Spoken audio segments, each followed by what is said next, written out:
looks like I'm living rent-free in your heads again, huh? I mean, if you're gonna spend your days obsessing over me, you might as well start calling me something respectable. Maybe Daddy Shizzy, or better yet, Papa Nut. Who's the grown-up here? Alright, it's me. Let's go. Call me Daddy. Yeah, that's who I am. Running your minds like a master plan. Papa Nut, Shizzy Daddy. Take your pick. I'm rolling in your thoughts while you still act sick. Call me Daddy. It's what you need. Why you chase the crust and I take the lead? Living rent-free. That's my name. Go ahead, say it. Put some respect on your name. Man, I'm too old. Well, here's a surprise. I'm the one with the brains while you're stuck with the lies. You act like you're experts, but here's the reality. I'm the one controlling your mental reality. So while you're out there trying to throw shade, I'm sipping coffee and you're feeling betrayed. You're mad, I got the spotlight, now it's my time. So why not call me Daddy or Papa with a rhyme? I'm the landlord and you're just the tenants, stuck in your headspace with no insight, no repentance. Call me Daddy, you know it's true. You'd be lost without me, stuck in the glue.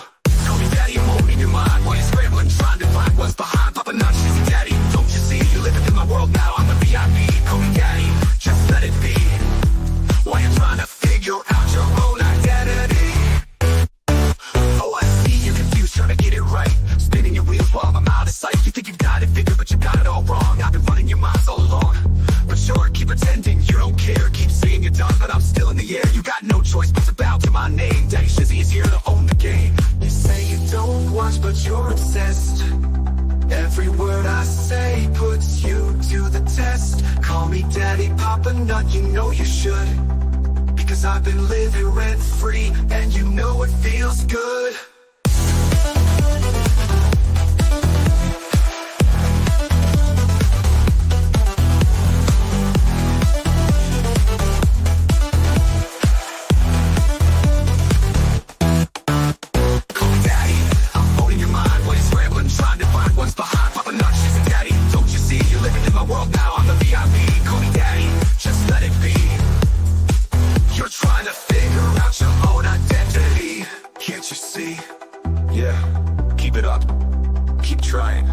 Stuck with Daddy for life.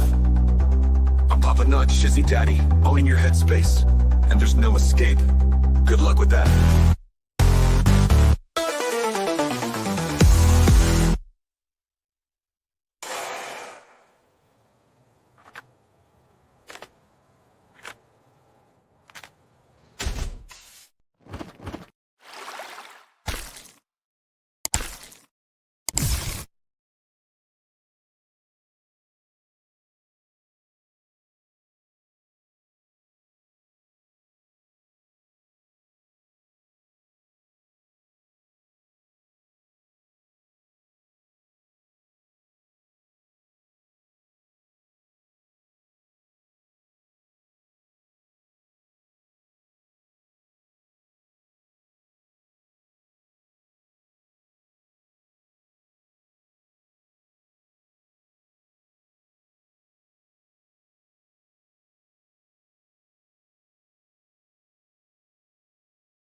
Stream.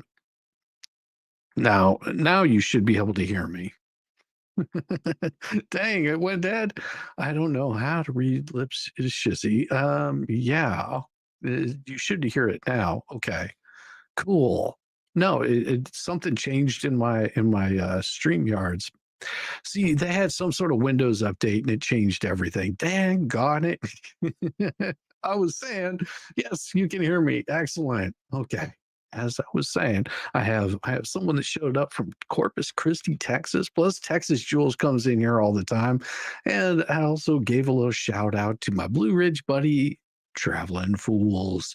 Now, this is going to be just yes, Randy debunked Fleasa today, big time. Oh yeah, this is. So enjoy. This is going to be on the next album coming out next month. Enjoy this song. It's called Texas Heat.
all-star girls, they're second to none.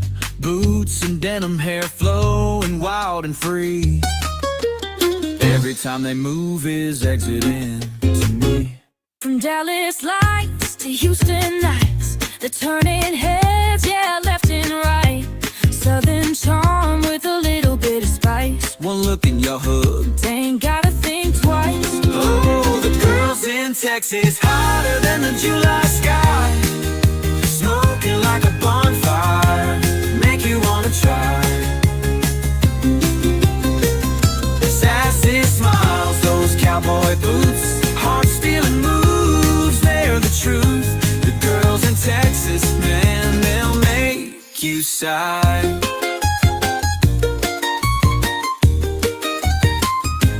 San Antonio sunsets, they light up the town. Golden tan skin, they're the talk all around. In Austin, they're grooving to the music scene. Rhinestone hotties, living that Texas dream. From Amarillo Plains to Corpus Waves, every curve's a story, every smile saves. They've got a spark that you can't resist. It's Texas heat, baby, sealed with a kiss. Oh, the girls in Texas, hotter than the July sky. Smoking like a bonfire, make you wanna try. Sassy smiles, those cowboy boots, heart-stealing moves, they're the truth. The girls in Texas, man, they'll make you sigh.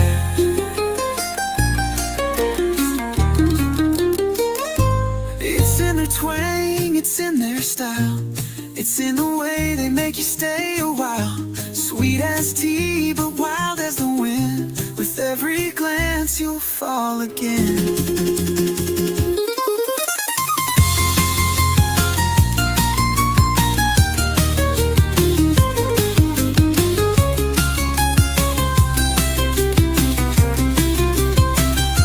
Oh, the girls in Texas, hotter than the July sky.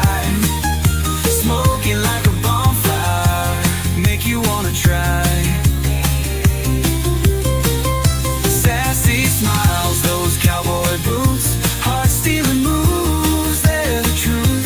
The girls in Texas, man, they'll make you sigh.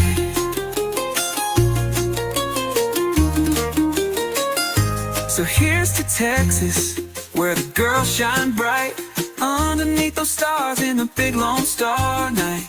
If you've never seen them, you're missing out. Texas girls, that's what it's all about.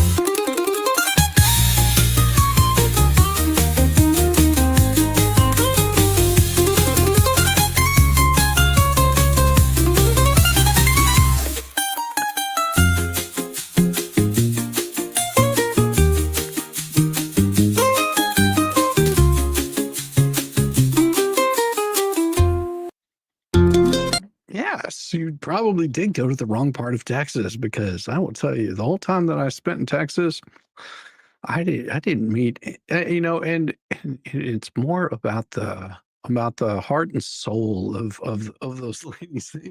They got some fun stuff, man. I'll tell you.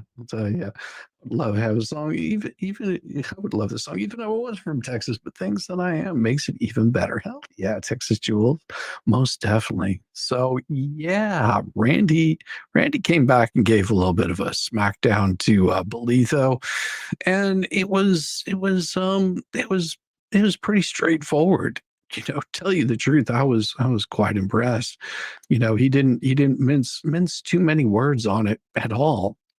And what he said was in response to the show cause order, because that's what Belitho asked for. He respectfully responds to this court's order to show cause dated October 14th, 2025, request additional time to serve defendant David Michael Torkendork through substitute service by publication. Pursuant to Wisconsin statutes 801.1, despite diligent efforts, plaintiffs have been unable to serve Torkendork due to his deliberate evasion of service, which constitute good cause for an extension under Federal Rules of Civil Procedure 4 apostrophe M. Well, that would be a subsection M. Now, the legal standard on that is Federal Rule Procedure 4M governs the time limit for service of process in federal courts. The rule provides that if a defendant is not served within 90 days after the complaint is filed, the court must dismiss the action without prejudice against the defendant or order that service be made within the specified time.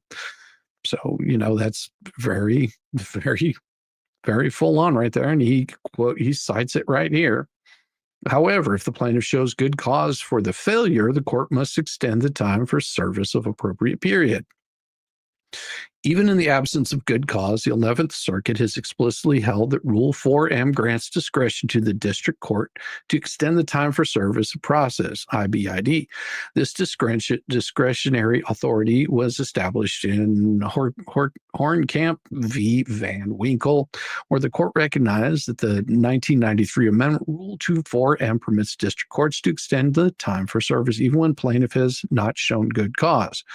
Now, the argument is the court should exercise its discretion to grant extension under Rule 4M when a plaintiff fails to show good cause for failing to effect timely service. The district court must still consider whether any other circumstances warrant an extension of time based on the facts of the case. Only after considering such factors may the district court exercise its discretion to either dismiss the case or direct that service be effected within a specified time. The 11th Circuit has recognized that the advisory committee note to Rule 4M provides guidance on factors that may justify an extension absent good cause, including if the applicable statute of limitations would bar the refile action, or if the defendant was evading service, which we know that's true, or conceals a defect in attempted service. Okay. Here, the record clearly demonstrates that Torkendork is evading service, which is recognized basis for granting extension, even without showing of good cause. And here he explains Torkendork is deliberately evading service. Plaintiff filed the initial complaint naming him in this action on February 23rd of 2025, made diligent, repeated attempts to serve him with summons and initial complaint, with 4 initial attempts being made at a location known to belong to him by State Process Inc. in Waka, Wisconsin. At each attempt, there was no answer. Despite the process server cards being left, see Exhibit 1. And yes, I'm not going to show the exhibits because we've already shown those before. After that, private investigative services were engaged in this matter, and 3 other locations were located for Torkendork, who on his YouTube channel and on defendant Lee's YouTube channel just yesterday can be seen taunting Hales that Torkendork, has not been served, even though he has also stated he wants to be part of this litigation on his own YouTube channel in late 2025. A resident at a location known to belong to him told the process server that he does not live there, then quickly closed the door. Now, this guy, Vincent, received the within the process of June 25th, and then after due diligence, I have been unable to serve said person the following itemization, the dates and attempts of details, the effort required to effect service. And it gives the address where they tried to go for. Doesn't live there, per tenant, closed door before he would give name. On August 12th, he posted a video on his own little YouTube channel, demonstrated full awareness of this pending litigation by commenting and showing to viewers document number 96 in this case. And then on August 15th, he, upon being advised that a request to waive service was being sent to him, posted a video on his own YouTube channel stating, plaintiff just wants to serve Dave with court papers, but here's where the law is clear. Refusing to waive service is not evading service under Federal Rule of Civil Procedure 4D. A defendant has the right to decline a waiver and require formal service. There's no penalty for exercising that right beyond possibility of paying the cost of service. That's it. Now, between August 13th, 2025 and September 8th, 3 additional attempts were made to personally serve the idiot, with each attempt failing and resulting with no answer. The process server signed by Milwaukee County Sheriff's Office concluded subject is avoiding per webcast. See Exhibit 3. Due to the above, plaintiff has reason to believe that Torkendork is deliberately evading service of process. Plaintiff has knowledge that This dork usually uses the email address at Melt for business and personal communications, as evidenced by his own YouTube page that says subscribe and like Melt. And look at his Facebook page. Oh, you can even see his YouTube tape. Donate to Melt and get a shout out. Email us at Melt. And then also his YouTube channel at Melt. Email recently sent to the present by co-defendant Mr. Bonehead. A copy being attached to request for waiver of service pursuant to Federal Rules of Civil Procedure 4D were emailed and sent via USPS priority mail to Dork and Dork. The email was sent to Melt. It was not rejected. See Exhibit 5. And was rejected. Yeah, and thus advised in advance via this email of what was being sent to him, and as a result that the UPS mail was returned marked refused. Now, evidence strongly indicates that Dork is deliberately evading service of process as shown supra. Plaintiffs have made multiple attempts to serve at various addresses known to belong to him, with all attempts being unsuccessful. A process server for Milwaukee Sheriff's Department office concluded that subject is avoiding per webcast after 3 additional failed service attempts between August 13th and the 8th of September.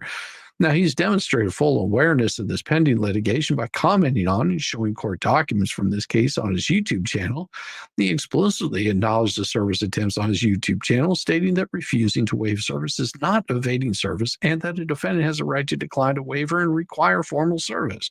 Now, when a plaintiff sent a request for waiver of service via USPS priority mail, it was returned marked refused. Courts have recognized when a defendant is evading services justifies extension of time for service.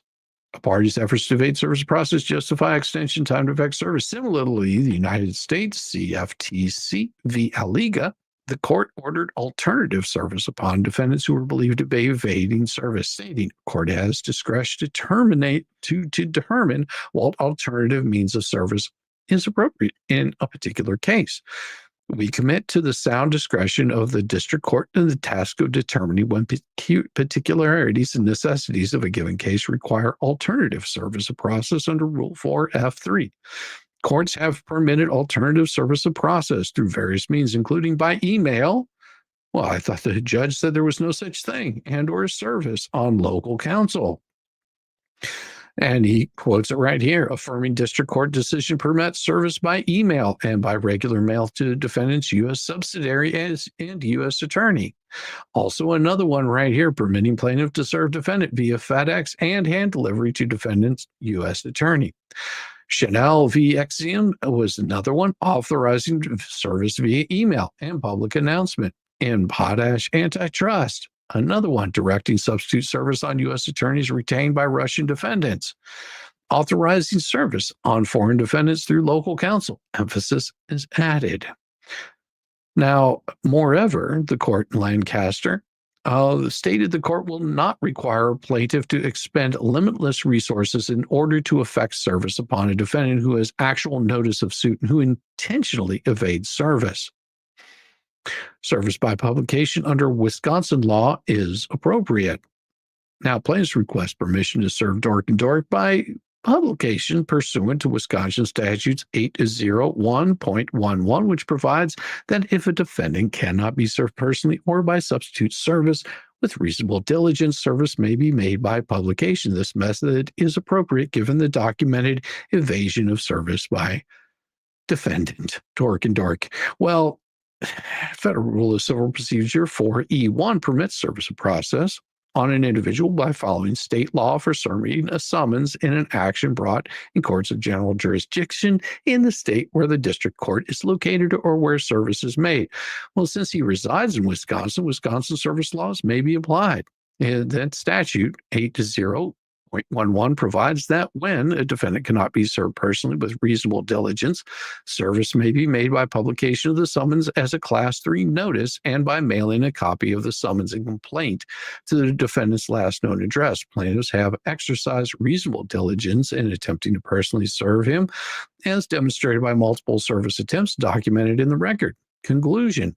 For the foregoing reasons, plaintiff respectfully requests that this court find that his evasion of service constitute good cause for an extension under Rule 4M. Alternatively, exercise its discretion to extend the time of service, even in the absence of good cause, and also grant plaintiff's request for service by publication pursuant to Wisconsin statutes 801.11 and allow plaintiffs an additional 45 days to complete service by publication.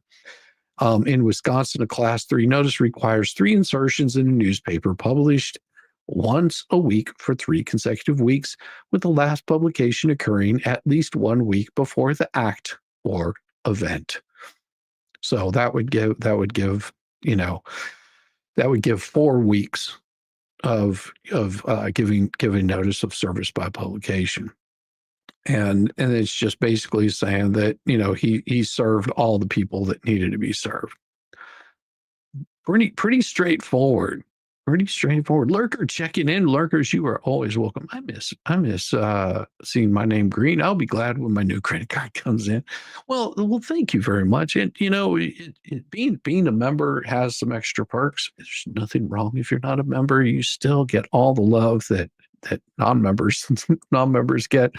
But there are some extra perks that you get. I want to state for the record, I am not an alligator effer, and I was only helping it over a fence and back into the river.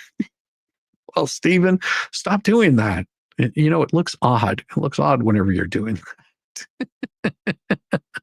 Well, I will tell you, it was quite interesting.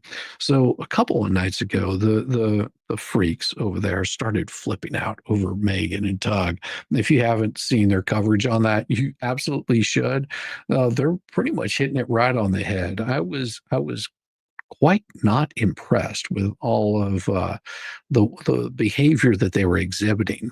And of course, you've got little Dick, whatever his name is, Suck a Man or something like that. He's changed. I did not do that, Meg. I did not do that, Meg. It does this on its own. It's a YouTube thing.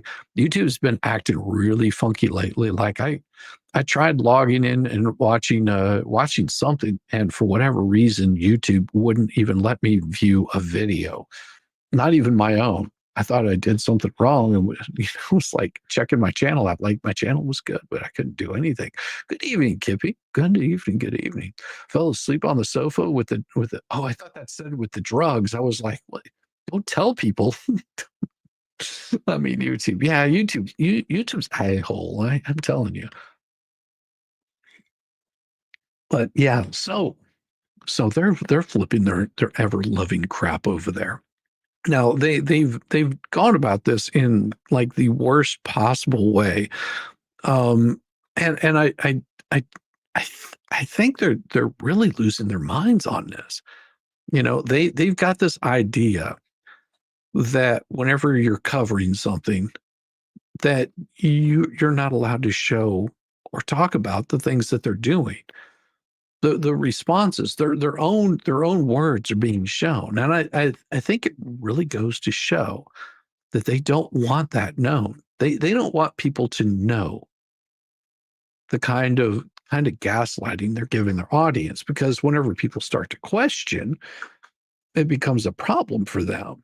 And we've seen this happen before, whenever they start questioning, why haven't you given Lynette her money back?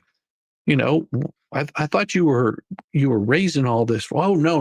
We never raised that for her. That was for me to do whatever I want to do with it. And so whenever you start pointing these things out, there's a glitch in the matrix, probably. Whenever you start pointing these things out, they get really, really upset. And, it's the same way that things are going on with Fleasa's court case. I think it was Max sent me something over earlier today that was pointing out that the idiots still have this thought that that Judge Hinkle is in control of the court. Now you have to understand that Hinkle is the district court. Okay. And I'll try to explain this a little bit here. Maybe it'll help. So Belitho is in charge. That is his court, as far as being a magistrate. So whenever you got Belitho, which is a magistrate, was agreed upon early on in the case to handle this. So the judge, which it's his court, he's a district judge. You have Belitho, which is a magistrate, that basically sits under him and is sort of like the mediator between him and the higher court. Okay. Hinkle has always, this has always been his court, his court case. Okay. Always from the get-go, it is his court case, and it refers to Judge Belitho. So Judge Belitho is the one that's handling it, but it's still Hinkle that's in charge of all of it. So whenever these idiots are out there going, Belitho's still on the case. Yeah, he'll still be on the case until Hinkle has to step in and do stuff. And I guarantee you it's not going to work out really well for them. The shenanigans that they're playing and the garbage that they're pulling, it's fine and good on YouTube because it plays for their audience and makes them look like they're smart, which is a hard task. Trust me, it's a really hard task to make them look somewhat smart. Alleged Hinkle has control, allegedly. Well, he's only going by whenever he sees things in there. It's sort of like having the whenever I was a mechanic, you had master techs, guys that spent years going to school that have already seen all of the things, and these are the guys that you turn to whenever you're just like, hey, I'm at a loss. I've done everything that I possibly could, and I can't figure out what's wrong with this car. Yeah, these are the guys that engineers go to figure out, hey, what exactly is wrong with this car? It's doing something funky. Yeah, Hinkle has control of this, Wes. He has control of this, and he'll probably give a pretty good smackdown. Don't know if it's going to happen. Now, it probably sucks to be in Belitho's position because he's like, man, why do these people got to act like fools? But like I said, Hinkle is the one that's going to be handling whatever it is that Paint Chips filed. He's the one that's probably going to make a ruling on it and have something pretty solid to show. These Charles have been showing ankles and shoulders all over the internet. Well, if you go back to let's see, and you'll have to go and search for it, Stephen Bear, but you can probably go back to an FNL this time 2 years ago on the experts, and I was showing all kinds of shoulder. Let's put it that way. I was showing all kinds of shoulder. So yeah, got a little wild that night. They weren't expecting that. I think I showed up without a shirt. Yeah, Hinkle can impose sanctions without being present in the court. Belitho cannot without BBB present in the court. True. And I mean, we'll see what happens with all this stuff. I mean, as I said before, I don't have a crystal ball. All I do is read court filings, and we see the kind of court filings that have been put in there. And like I said, they think they're being funny and cute, and they're doing it for YouTube content is what they're doing. Now, if you read what Randy's filing, there's none of that. It's just showing you what the court documents are, what it says. This is what the court case says. This is what the law says. I mean, it gets a little weird whenever you're just like, that's not what the document says.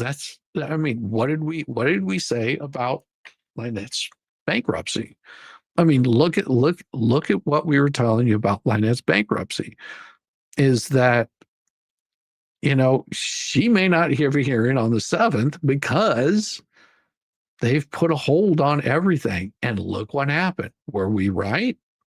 Were people right whenever they were telling you there's not going to be a court hearing on this because they've put everything on hold? it just went a different way than we thought was going to happen. And, the people that are saying one thing are going, look, this is what the court is saying. You've got a document right here that says she is not. They're putting this on hold until the government starts back up again. And right now they're reviewing court documents. Now they might still let it back in, but at this point, that bankruptcy doesn't exist. It was an afterthought. Just that's all. It was just an afterthought. They're like, okay. And we'll find out at some point in time what exactly is going on in the bankruptcy case. I mean, whether it's back on, whether the court agrees to it, whether they disagree to it. They're just going off of what's been filed at this point in time. I mean, they could turn around tomorrow and say, "Yep, we've read the documents. This guy's made a case, and we're going to start the bankruptcy back up again." But that still doesn't get her out of showing up for a deposition. That's where it gets a little bit funkier, because she will still have to be there for a deposition, even if they do it immediately. Now, I don't know, at some point in time, I'm sure Randy's going to have that deposition up there and say, hey, this is the date of the deposition. And I'm sure that she'll put more delays on it, because this is the kind of people they are. They don't want to be held accountable for their actions. And we've seen that a few times. I like that. He can also send Tommy Lee Jones after Bubbles into a hard target search of every gas station, residence, hen house, outhouse, and doghouse. That was such a great movie, The Fugitive with Tommy Lee. Yes, that was hilarious. I love that movie. It was so much fun. Hey, Happy, how you doing? Good to see you. You've been going to the Velcro Shoe Academy for quite a while now. I still can't figure out how to tie my own shoes. Well, it's because you have them on the wrong feet. They're supposed to be on these feet. That's funny. Whenever you figure that out, I don't know. I wasn't smart enough to figure it out. Somebody had to point it out to me for like 100 times. Sort of like me, whenever I'm trying to get my microphone to work and I don't make it work. So I'm really bad with that. There was a huge debate about the bankruptcy being dismissed. She still needs. Okay. She still needs to pay the first round notice filing fees, the second filing fee before it can be considered. It's more than that. It's more than that. It's about filing the schedules. There's no debate on that. She hasn't paid. She hasn't taken care of the schedules. She hasn't filed the correct documents. She was supposed to cure all those, and she didn't. Plus, I think there's some filing fees that she has to take care of. And of course, the court right now is looking at the documents, and they're deciding whether they're going to allow it to continue or not. That's what they're going to be looking at. There's no debate on that. I wear boots most days, so I don't have to worry about tying them. Damn it! Will that work? I've never tried to tie my boots. Maybe I should. I should. I don't think there was any debate on that, Stephen. I think that, well, the idiots might have been debating it because, well, that's what they do, is they try to debate things that don't mean anything. They're pretty bad at that. Pretty bad at that.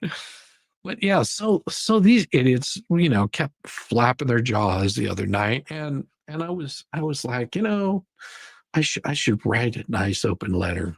Oh yeah, and I said, we're gonna make this open letter fun and entertaining for you guys. So, that's what I was saying.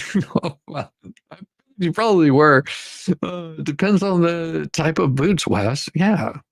You're late again. You're here exactly whenever you're supposed to be here. You're right on time. You're halfway into it, and you're on time to get a nice open letter now tonight, because I like doing some of this on Wednesdays. We might watch some soft sit stuff just for the fun of it tonight, just to break up the monotony of stuff. And you guys are so much fun that I know you like, and you really enjoy and get a kick out of them. So we're gonna have a little bit of fun with that tonight too. like I said, there's not a whole lot of court documents to go over. We've already read through all of them.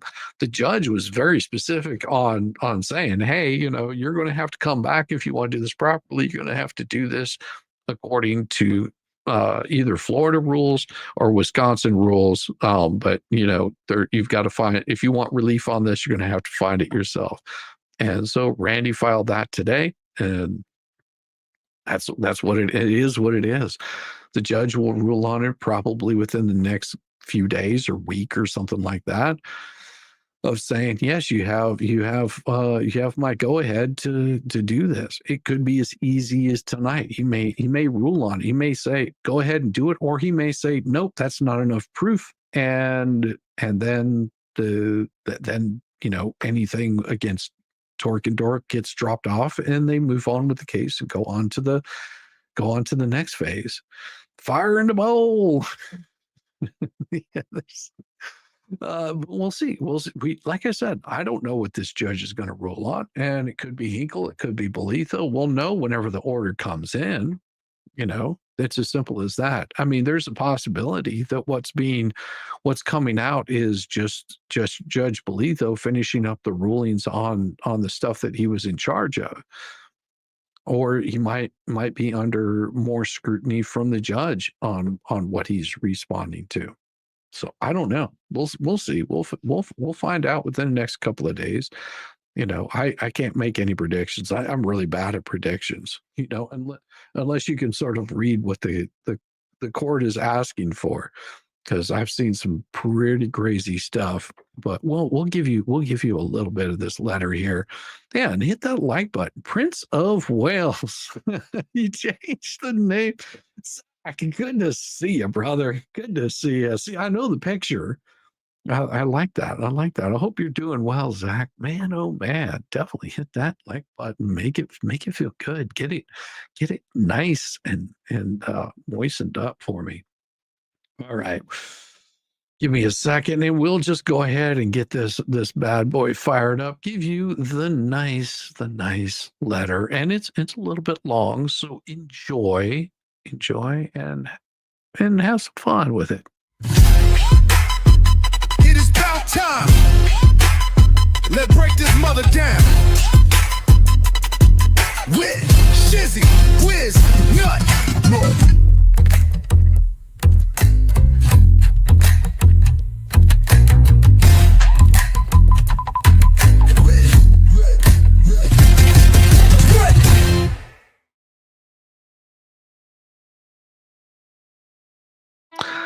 An open letter.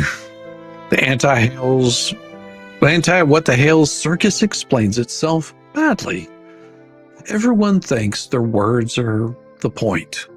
Well, with you, the words are just the excuse. The point is the noise, the soundtrack, the bags crinkling, the utensils clinking, the unloved mic gang pumping like a cheap accordion, the lighter's dry click and the filter crackle snapping as you draw just a little too hard. It's that cough that never finishes, the cough laugh that arrives to pretend it did, and the wet chew you try to hide behind by talking faster. That's the real show. You hide behind avatars, but your microphone's already published the truth. You sold journalism and delivered an audio autopsy of your own credibility. And between the chewing and the coughing, you did what cowards always do when they're losing the argument. You tried to move the battlefield to someone's front yard. You broadcast private details about Megan. You circled Tug like a pack with a map, and you started sniffing around my family. You can dress it up however you want, spin it a dozen ways, call it public info, call it context, call it just asking questions. It was doxing. It was the intimidation as content. It was the only lever you could still pull because everything else you tried snapped off in your hands. Now the transcript gives away the plot without meaning to. You opened with apparently I'm banned from YouTube while you were streaming on YouTube. Then someone with a functional neuron asked the only honest question you got all night. Are we live if you're banned? The answer wasn't an answer. It never is.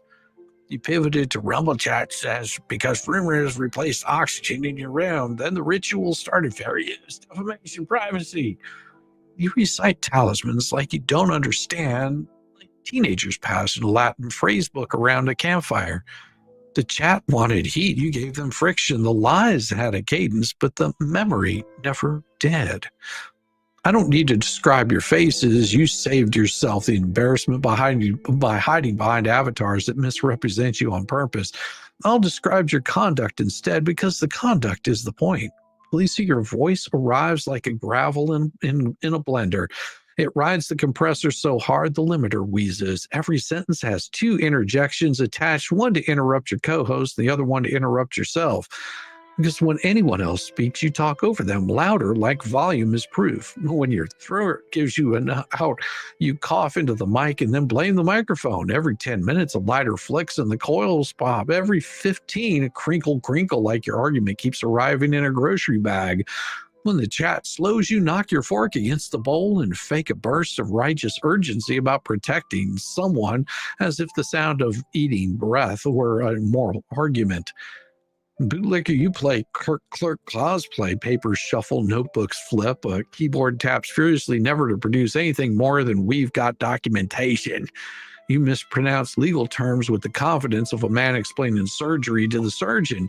Then you call what you're doing building a case, while the only thing you build is a pile of unsourced accusations.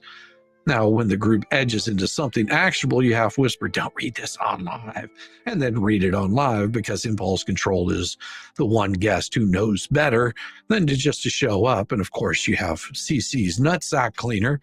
You provide delayed laugh track. The giggle always lands 3 beats late and 3 degrees off, a nervous chirp to tell the audience how to feel after the content failed to do it. Your trademark move is the inaudible inhale before the chuckle. That's like you're re-clearing the runway for a joke that never lifts. When the talk turns to what town exactly, you get quiet, because even you can hear the line you're stepping over, and then you giggle like a little bitch anyway, because the room needs it. Not your blessed accidental conscience. You ask the questions that puncture the balloon by mistake. If you're banned, how are we live? If it's public info, why are you hiding behind avatars? If it's not doxing, why are we triangulating? You don't mean to help us. You do it because charity spills out of you whenever you're not even paying any attention. You'll disappear from the conversation after you do it, but the damage to the narrative, well, it's already done. The rest of you function like a Greek chorus of grievance. You hum "we're being harassed" as a baseline while reading out details that don't belong in public. You list 19 cases like a cashier calling out scratch-off tickets as if volume equals verdict.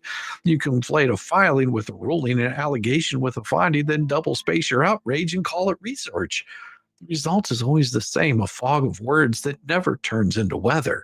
And for your information, he's involved in 19 cases, you idiots, but he didn't bring all of those cases. That's how stupid they are. Now, the doxing, you didn't accidentally reference what was public. You curated, you selected, you elevated, you created a breadcrumb trail with no commentary attached.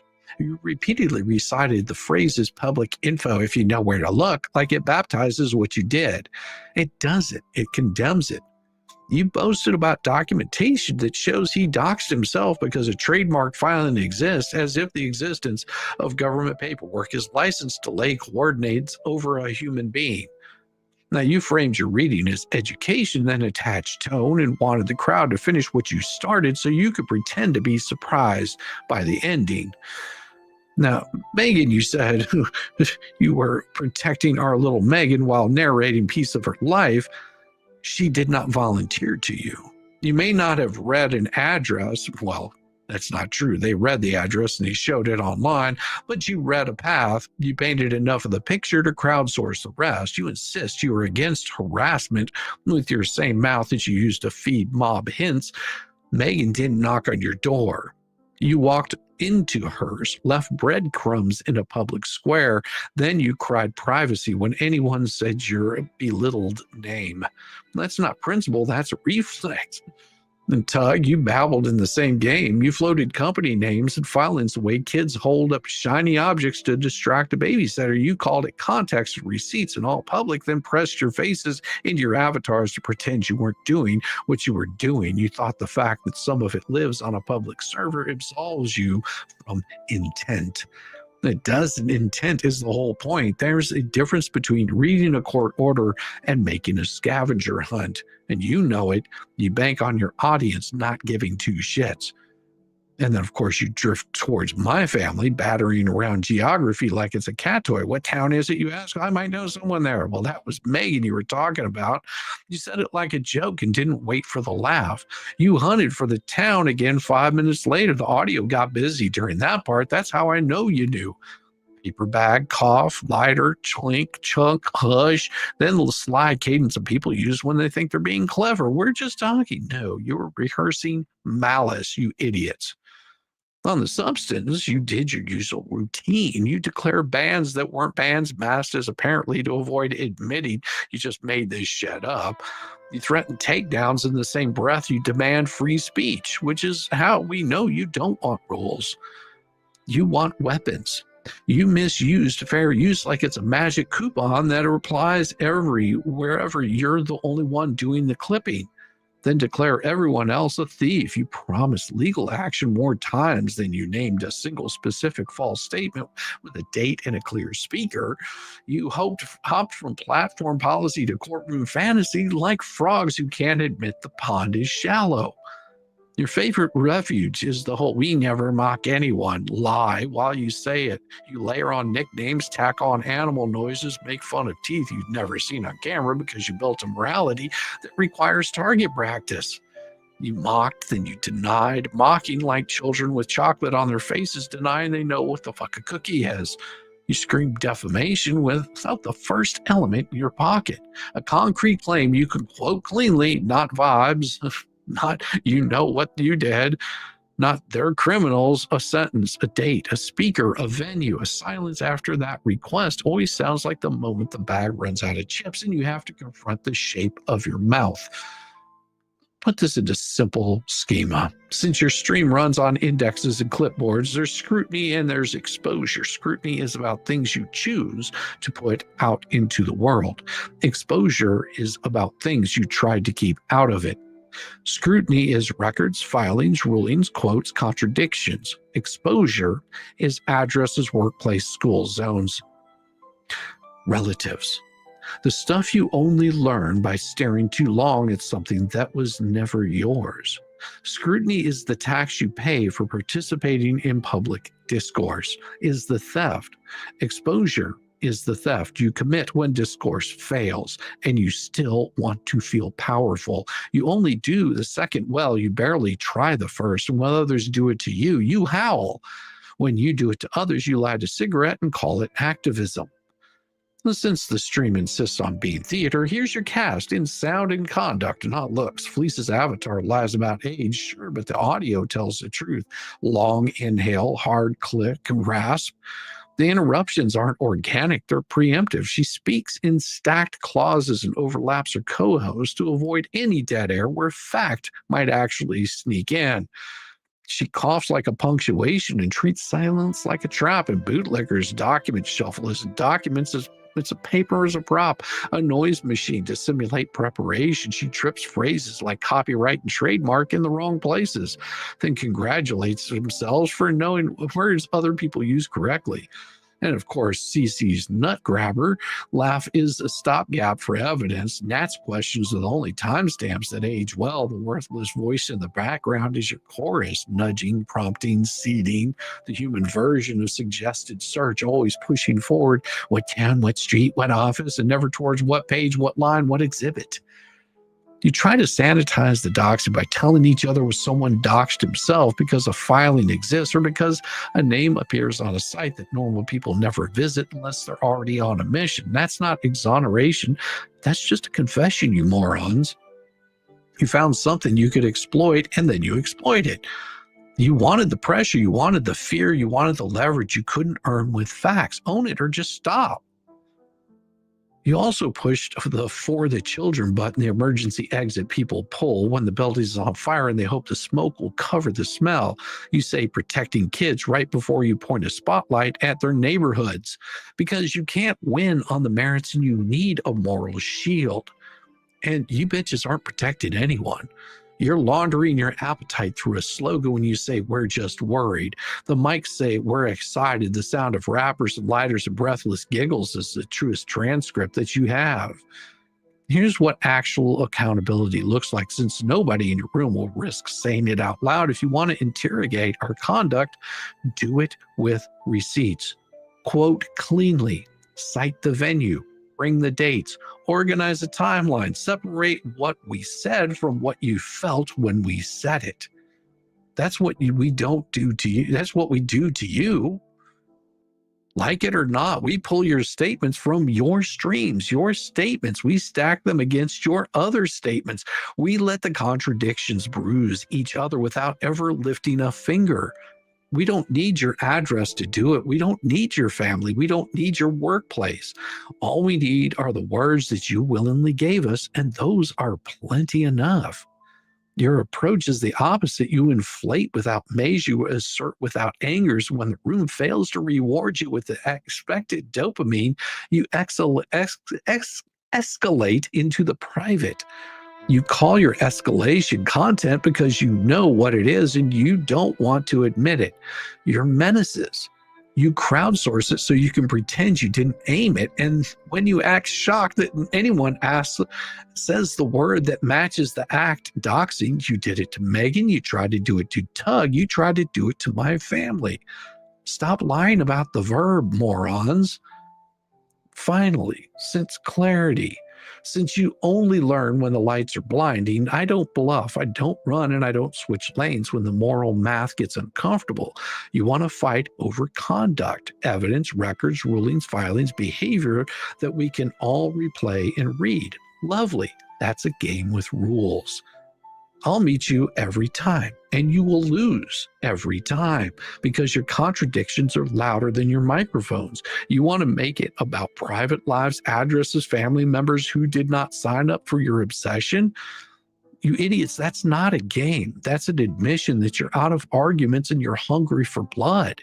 The larger audience, the one you pretend to court, knows the difference. They're not shocked by your claims. They're bored by your bullshit. They're shocked by your appetite for destruction.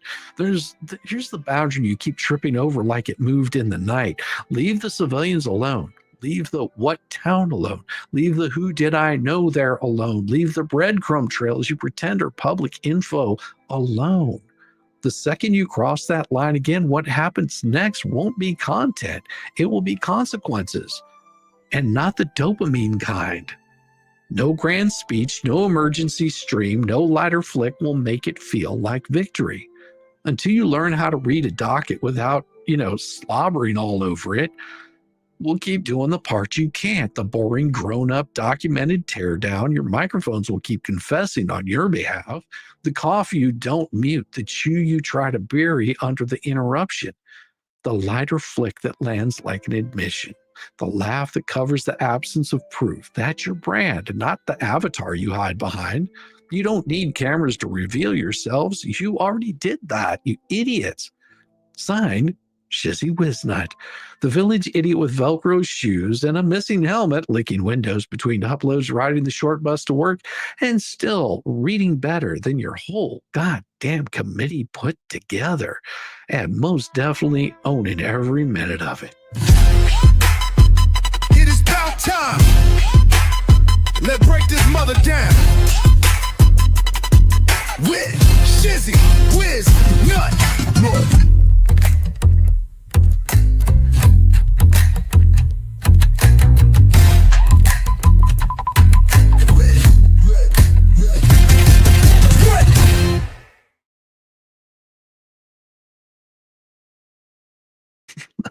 That you guys might like that one there. I see YouTube is doing mysterious at names again, so I don't know who half of you people are. They're wonderful people. Everyone here is wonderful. Even if you disagree with me, that's absolutely fine. You can You can hate it as much as you want to, but I guarantee you, it doesn't matter to me. It doesn't bother me at all. I'm having the time of my life. Let's see what we have here. I think we have a really good one here that I wanted to show you guys. And I think this is right. No, that's definitely not right. But I'm going to go and I want to pull something up for you because I believe this one came out today, and it was, if I'm not mistaken, it was pretty good. We'll just have to make sure that, oh, we can't, no, I'm not showing that one. It hasn't got enough views yet. Oh my gosh. I'm still the same.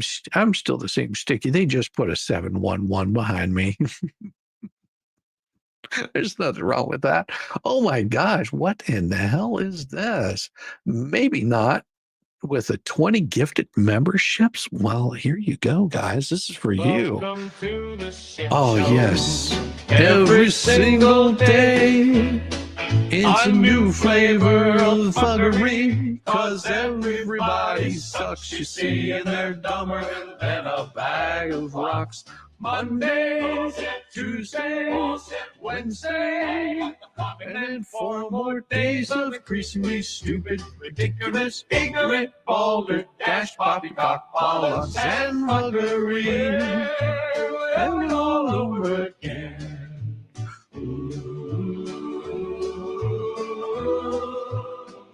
And also, I don't know if this was an accident, but maybe not. That is very generous of you with $100 super chat in case Fleasa needs a reason to be mad about breadsticks money here. I don't even think they pay any attention to me, which is absolutely fine by me because they've already shown that they pay way too much attention to Tug and Megan. You know, as much as they like to say that they don't, they really do. They watch them religiously. You know that they do. They're watching them while they're doing their own stream. That shows you how desperate they are. They're watching Megan and Tug while they're doing their own stream, so they can try to stir up some more content because they lack in any sort of content. But them being mad at me, nah. I'm an easy target. Thank you so much. Maybe not. That is absolutely wonderful. Slurpees, yum. Yes. That was taking down every post I made. All I was doing was saying hi. That and taking down every post I made. All I was doing is saying hi. Well, hi. How you doing, D? Good to see you. Awesome letter as always. Well, thank you. Thank you. I like doing that. I see. That's the thing. I wouldn't know. Wouldn't know if I was mentioned. I'm not that important. Trust me. I'm low man on the totem pole whenever it comes to this stuff. Also, they can't. They've got nothing that they can use against me. That's the part that drives them up the wall because they want to claim you're part of you're one of Hale's minions or some crap like that. Dude, I've heard that shit so many times. And no. Lurker comment. I will replay crew. It's 4 a.m. here. Well, you get some rest, Monty. How you doing? You get some rest. It's so good to see you. I'm glad you can make it in right now because of when Hinkle is taking over the cases. Well, we know for certain that he's taking over that particular motion that Paint Chip put in. Now, we do know that for certain. Whether he's taking over the whole case, you have to remember, like I said, Hinkle, it's still his courtroom. I mean, there's just a magistrate sitting in there handling this case. So Bolitho is showing bias? No, I don't think Bolitho is shown any bias one way or the other. I mean, people might say that they think he is. Me personally, I don't think he's showing bias. And I've said this before. I think that he's just unaware because he doesn't watch the YouTube stuff. You know, and if he knew half of the stuff that was going on, he might change his attitude a little bit on some of this. You know, and I'm sure that he wasn't too happy with the kind of stuff that was being written about him in court filings. That might have been like, I don't think this is going to work out very well for you, buddy. It's not going to work out well for you, but you do you. Oh. This is 16 minutes of pure love. I am going to bring this bad boy up just so you guys can see this, because this one is going to be good. Oh, this is Judge Simpson. He's not trading like, oh, why is it always a closet homosexual? Why not a basement, laundry room, or garage? I'm so confused. I don't know either. I mean, a closeted. Yeah, what? I mean, why can't they just be walking down the street and be homosexual? I don't understand what their fetish is with closets. Don't tell them about your offshore bank account where Jeremy deposits your checks. Shh, Wes, we're not supposed to talk about that. God bless you. I thought that was between you and me, because you got that little cut coming to you every day. Oh, 50 Cent. You take care, Mary. You take care. I love Judge Simpson. Yeah, Judge Simpson's one of my favorites, but this one might be pretty interesting whenever you actually hear what it's going to be about. It's somebody doing something really bad. It's called they're breaking a no contact order. What does Judge Simpson have to say about this?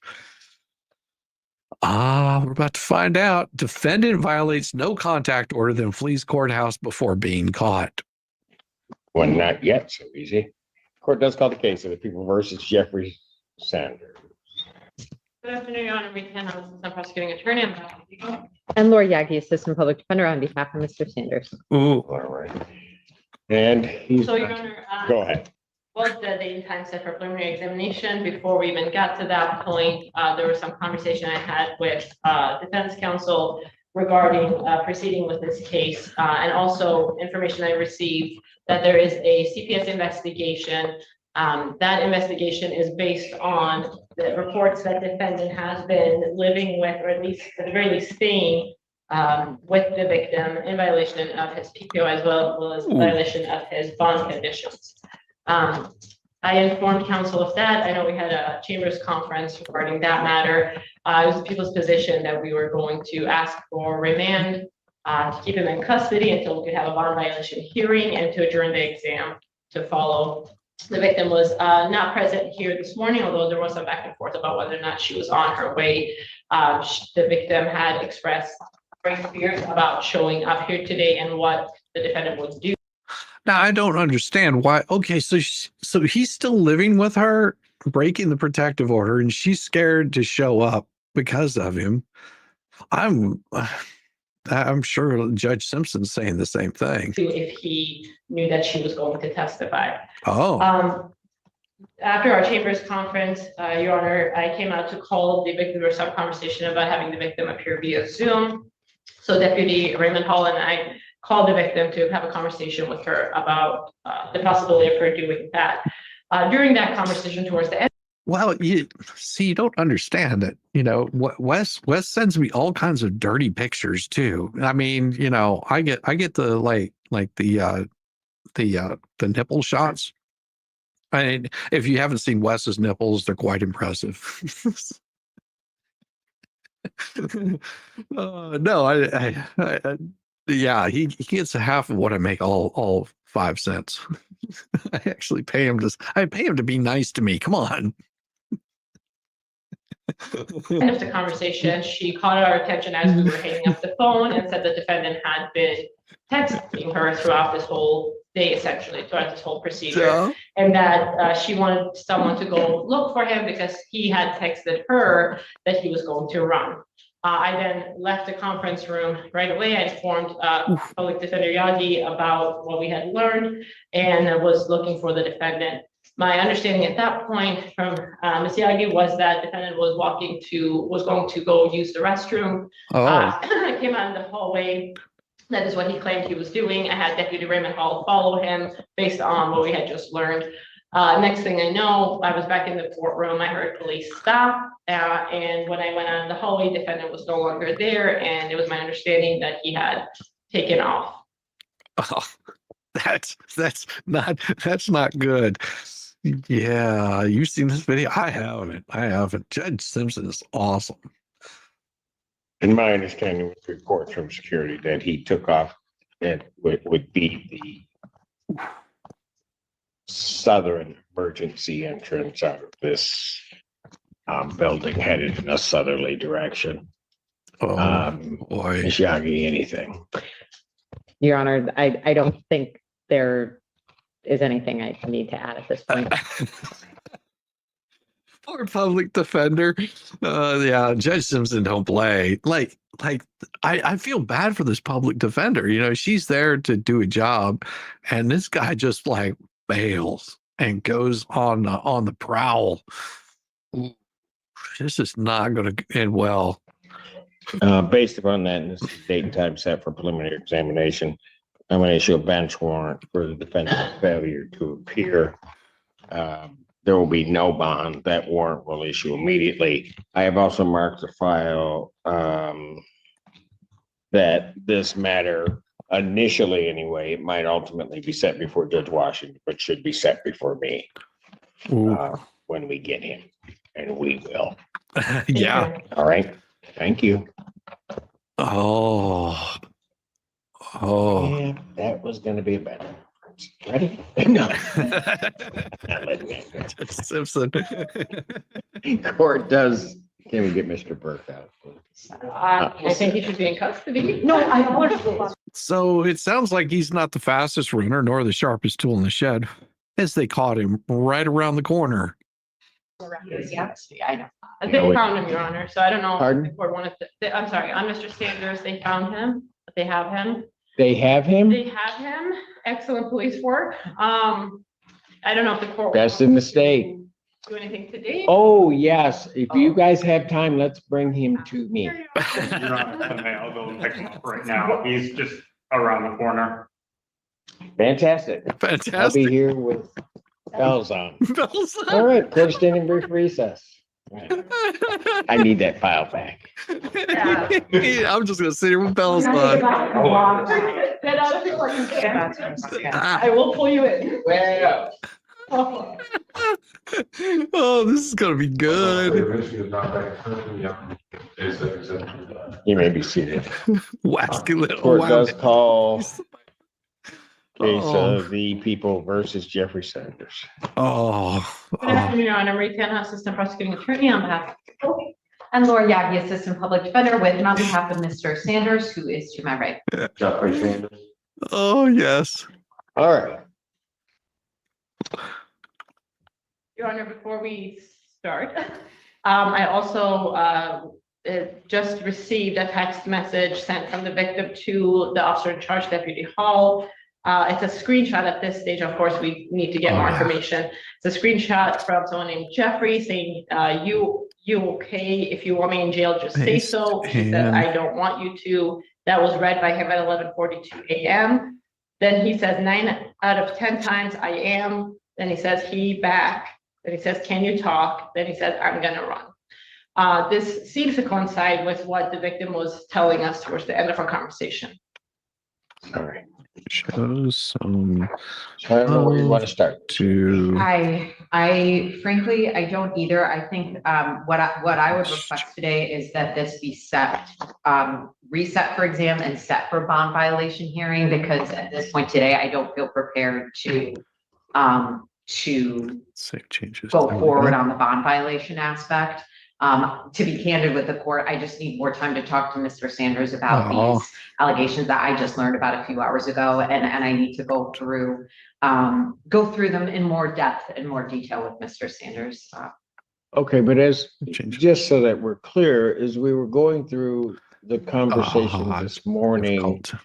regarding certain reports and certain other things and certain allegations by the Mhm. alleged victim in this case,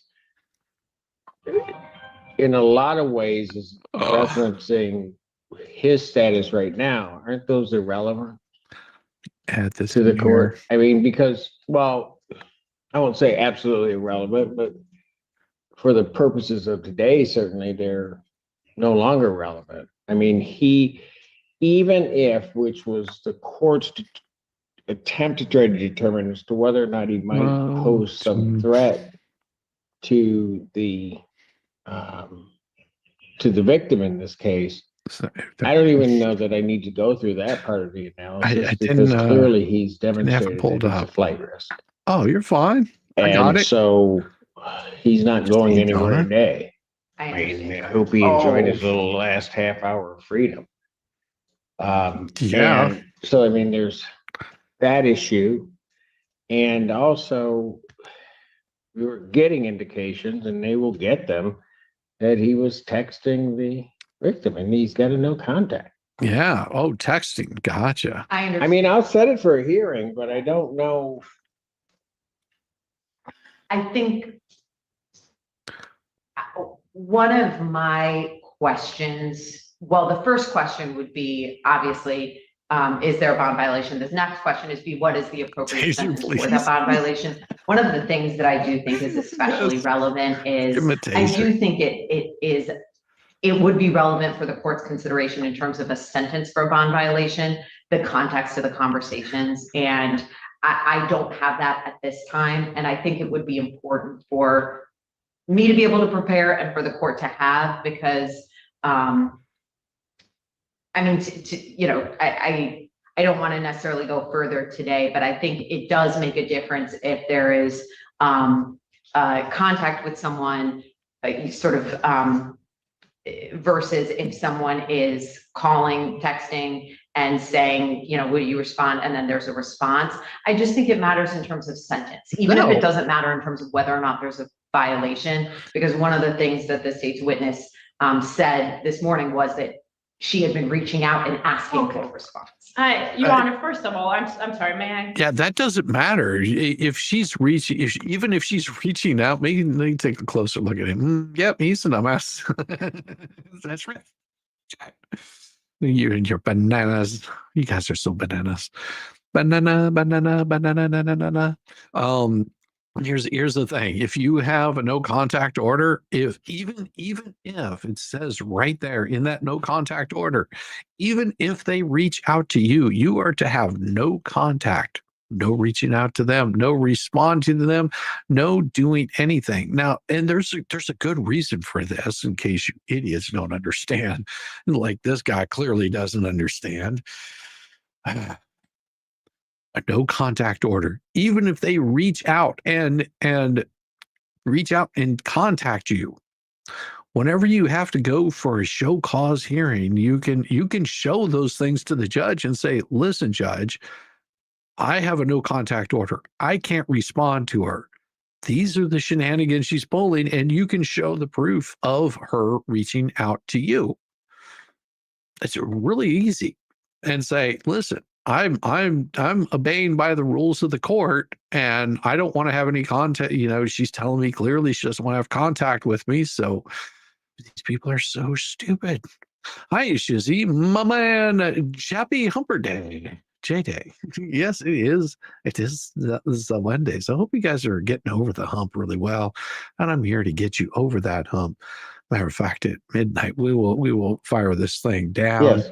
First of all, I don't appreciate that my conversation that I had with a victim in this case was overheard, listened to, whatever it may be. The part that's now being put on the record is also a great deal about why that victim did not show up today. And as we witnessed, quite frankly, she probably had good reason not to show up today, because I don't know what defendant would have done.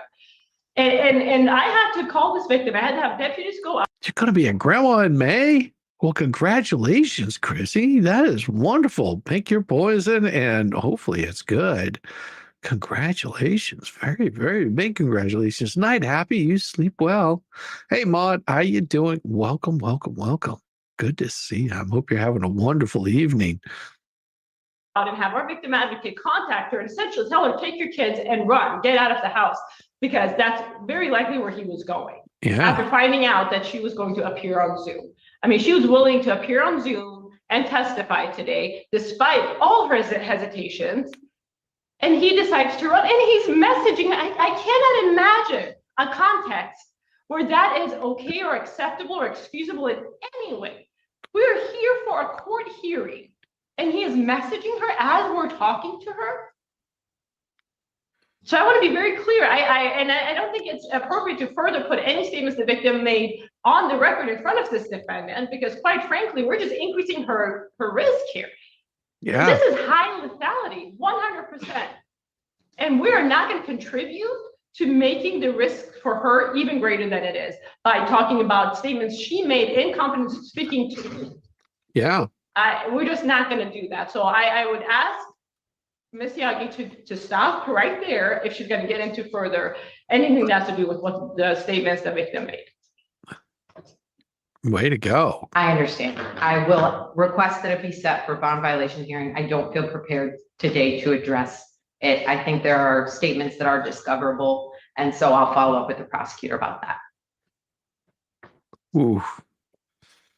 Oh, I got a good one for you coming up next. Can efforts be made to have the victim available next week? We'll do our best, Your Honor. All right. So what I'm going to do is I'm going to, first of all, adjourn the preliminary examination. I'm going to keep the case. It would go back to Judge Washington on the 28th, but we'll get it heard sooner if I keep it.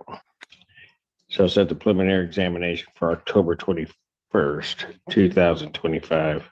Oh, yeah. 9 That one's, a.m. That will be before that one's me. going to be coming up really soon. I'll also set a bond hearing. We'll hear it sometime that day. Ooh. Bond violation hearing. Anything you want to say before I do what I'm going to do regarding bond? Not from me, Your Honor. Mr. Sanders, I'm just going to say this before I do it because I think it's important. Your attorney was back there, her and the prosecutor, going back and forth, and I'm sitting there listening. And I tried my best to make sure that every opportunity was at least afforded before any presumption was made regarding any contact, regarding any of that, by having the victim appear via Zoom. And you decided at some point that you were just going to Good evening, cowboy. not pay attention to any of these proceedings, do everything your own way. My understanding is you told an officer in the hallway that you weren't going to go anywhere, that you were going to the restroom, knowing darn well that you were just at some point trying to find your way out of this building. Judge Simpson ain't happy. No, actually, not any litigant or criminal can avoid service and not have to face the piper. That's not the way that it works. There's processes you have to go about by doing those things. And there is a last ditch effort. And if you're assuming you're talking about Torque Dork, yeah, that's the thing. The judge, there's a big possibility. The judge may come back and say, hey, go ahead and do it. Or he may say that's not good enough. Like I said, we don't know what the outcome is going to be from the judge. I think that Randy's made a good case to have him served, but we'll see. I was also informed that at some point, which may lead to additional charges, when they're telling you to stop, you just kept going. And maybe you need to also understand this, that you set off in this building by going out an emergency exit, an incredible amount of protocols in this building to keep everybody here safe when you went out for your little half an hour jaunt where the heck you thought you were going, with the thought that you weren't going to get caught. If the court had made up its mind that I wasn't going to incarcerate you, you changed that. Oh. This is all you. Ooh. Because as I've indicated, I have to be concerned about two things. One, at least before now, I wasn't concerned about you being a risk of flight, but I have to be concerned about that. And I have to be concerned also about the protection of the public, but particularly the victim in this case. Mm-hmm.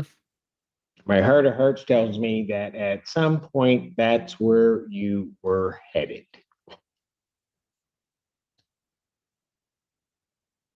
To terrorize her more because you were gone. And because you left, had all kinds of court security down this way, trying to figure out what was going on. All kinds of debt. You threw law enforcement into this whole world of trying to find you. Oh. At the same time, trying to protect her and those 4 children. Because there was no telling what she would do. So you might as well get used to one thing. You showed me what you are. I agree. I like Judge Simpson. I don't have to try to hear a whole lot from people about what you are. Because I think you were going after her. He definitely told the court who he was. And I'm going to tell you, on my watch, that's not going to happen. Defendant's previous bond is canceled. Defendant's bond is hereby ordered revoked. Defendant is remanded. Oh. Yeah. Damn. 14 stands adjourned. I'm good. Oh, this judge! I love Judge Simpson. He can laugh and joke around, but man, whenever he tells you, oh. And so what we got here, and this is for this one's special for any grandmothers or soon to be grandmothers out there.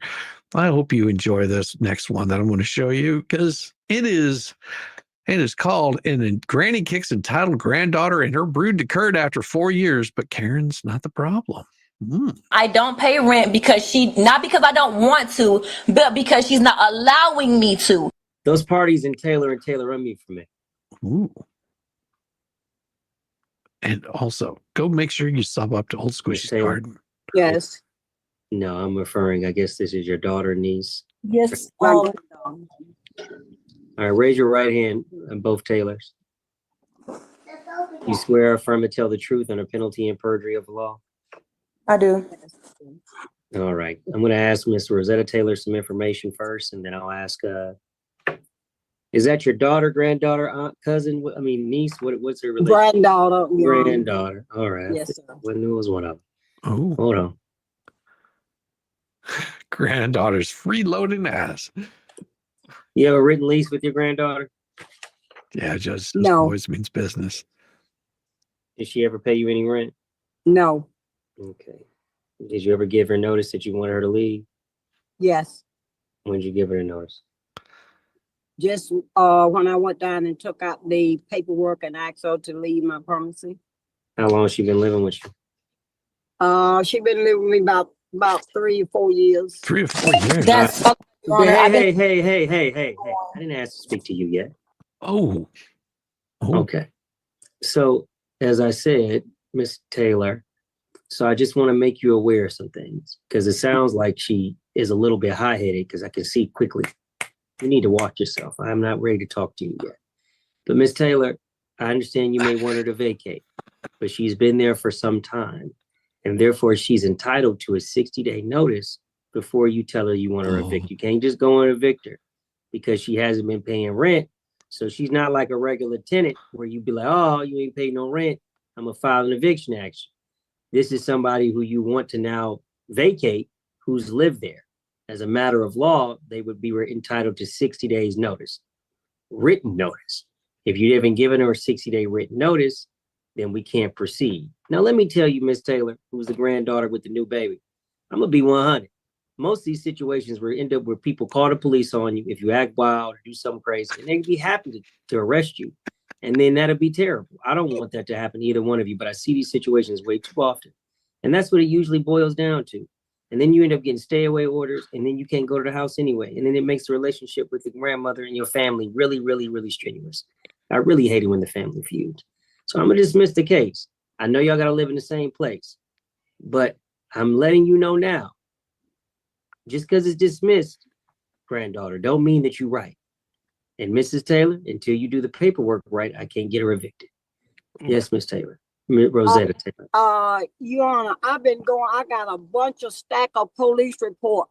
I know you do. And I know you do. The solicitor office, I went to them before I went to have her. Let me ask you this question. Did they give her a stay away order? Did they ever arrest her and give a stay away order? They arrested her one time and they told her when she came back, no violent in contact. Oh, they had no violent contact. I called the police on 2 occasions, showed them the paperwork, and they did nothing about removing her and taking her back to jail. Nothing. If they have not given a stay away order and you have not done the appropriate documentation and notice to remove her, then you have to do that before that happens. Okay. Now let me talk to Mrs. Taylor, granddaughter Taylor. Yes, ma'am. You can unmute now. As far as, like I said, the notice, I didn't get a notice before the marshal served me. I don't pay. Excuse you. Go sit down. Are y'all in the same house right now, or is it a different house? No, we're not. I'm in the car. No. What I mean, we're in the same house, Your Honor. Y'all live together. Yes. How many children do you have? 4. And you're not paying no rent? No, like I was stating, I don't pay rent because not because I don't want to, but because she's not allowing me to. Let me refer just put that. Cash on the table. No. Let me dumb that down for you. Back in April, I gave her my last check from Papa John's. I gave her my last check from Papa John's. That Papa John's check was a solid $315 to be exact. I was in my last trimester of my pregnancy. I was not getting up every day to go to work.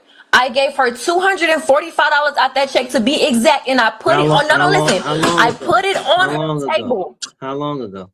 That judge, if you would listen. Yeah, I'm just answering my question. I just said April.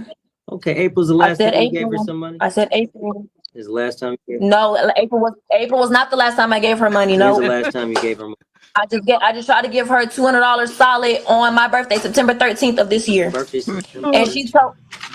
And she told me, in fact, my money can't do anything for her or her bills. Probably. She also told me, in quote, she's not going to accept any more money from me because her children, which is Tina Tisdale and Richard Taylor Jr., they told her not to accept any more money from me, and that's why she's not taking money from me. The reason why they stated that she doesn't have to take money from you if she don't want to, but if she don't want to create a landlord-tenant relationship where she's got money from you, she don't have to. I'm just telling you this. I'm just telling you that But to take me to court and say I don't pay rent and try to put that out there as if I'm just a bad person because I don't pay rent. That's not what it says. It says you're a tenant at sufferance. It doesn't say that you failed to pay rent. Yeah, but she's making it seem like, no, on my paper it say do not pay rent. No, it says do not pay rent because she doesn't saying you do not pay rent. Let me just say this, Miss Taylor, real quick. She just wants you to go. I know you don't got no place to go with your 4 kids, but you got to understand, she wants you to go. Welcome, Robin. You don't really have, beyond maybe a 60-day notice, a right to stay there.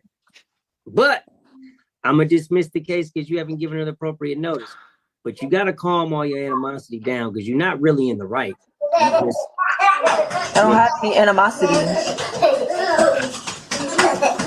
It's dismissed, Miss Taylor. You need to do the appropriate stuff if you want her out. Just because how I talk to man. Resolve, okay? What let you guys go. Your Honor?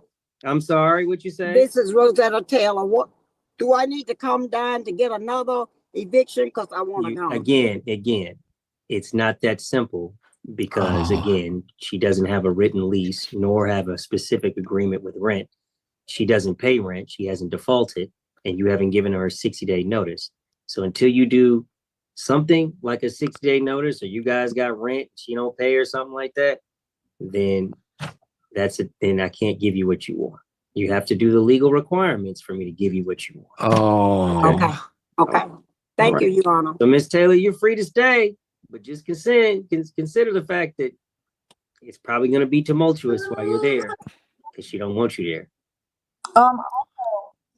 So while we're here, I'll be frank. I don't want anything else you have to say. You guys are free to Judge is like, I'm gonna be frank. I don't want to hear a damn word you have to say. Oh, I love it. Professionally pregnant. Yeah. Go. Thank you, Your Honor. Thank you. My paperwork can't be signed from my apartment because the landlord. I have no idea about that, but I'm saying this case is dismissed and you're free to go. Thank you, Your Honor. Sure. Well, sure, I'll forge her signature. That's fine. Man, no, then that's illegal. And Whoa. I hope That's fine. things go well for you.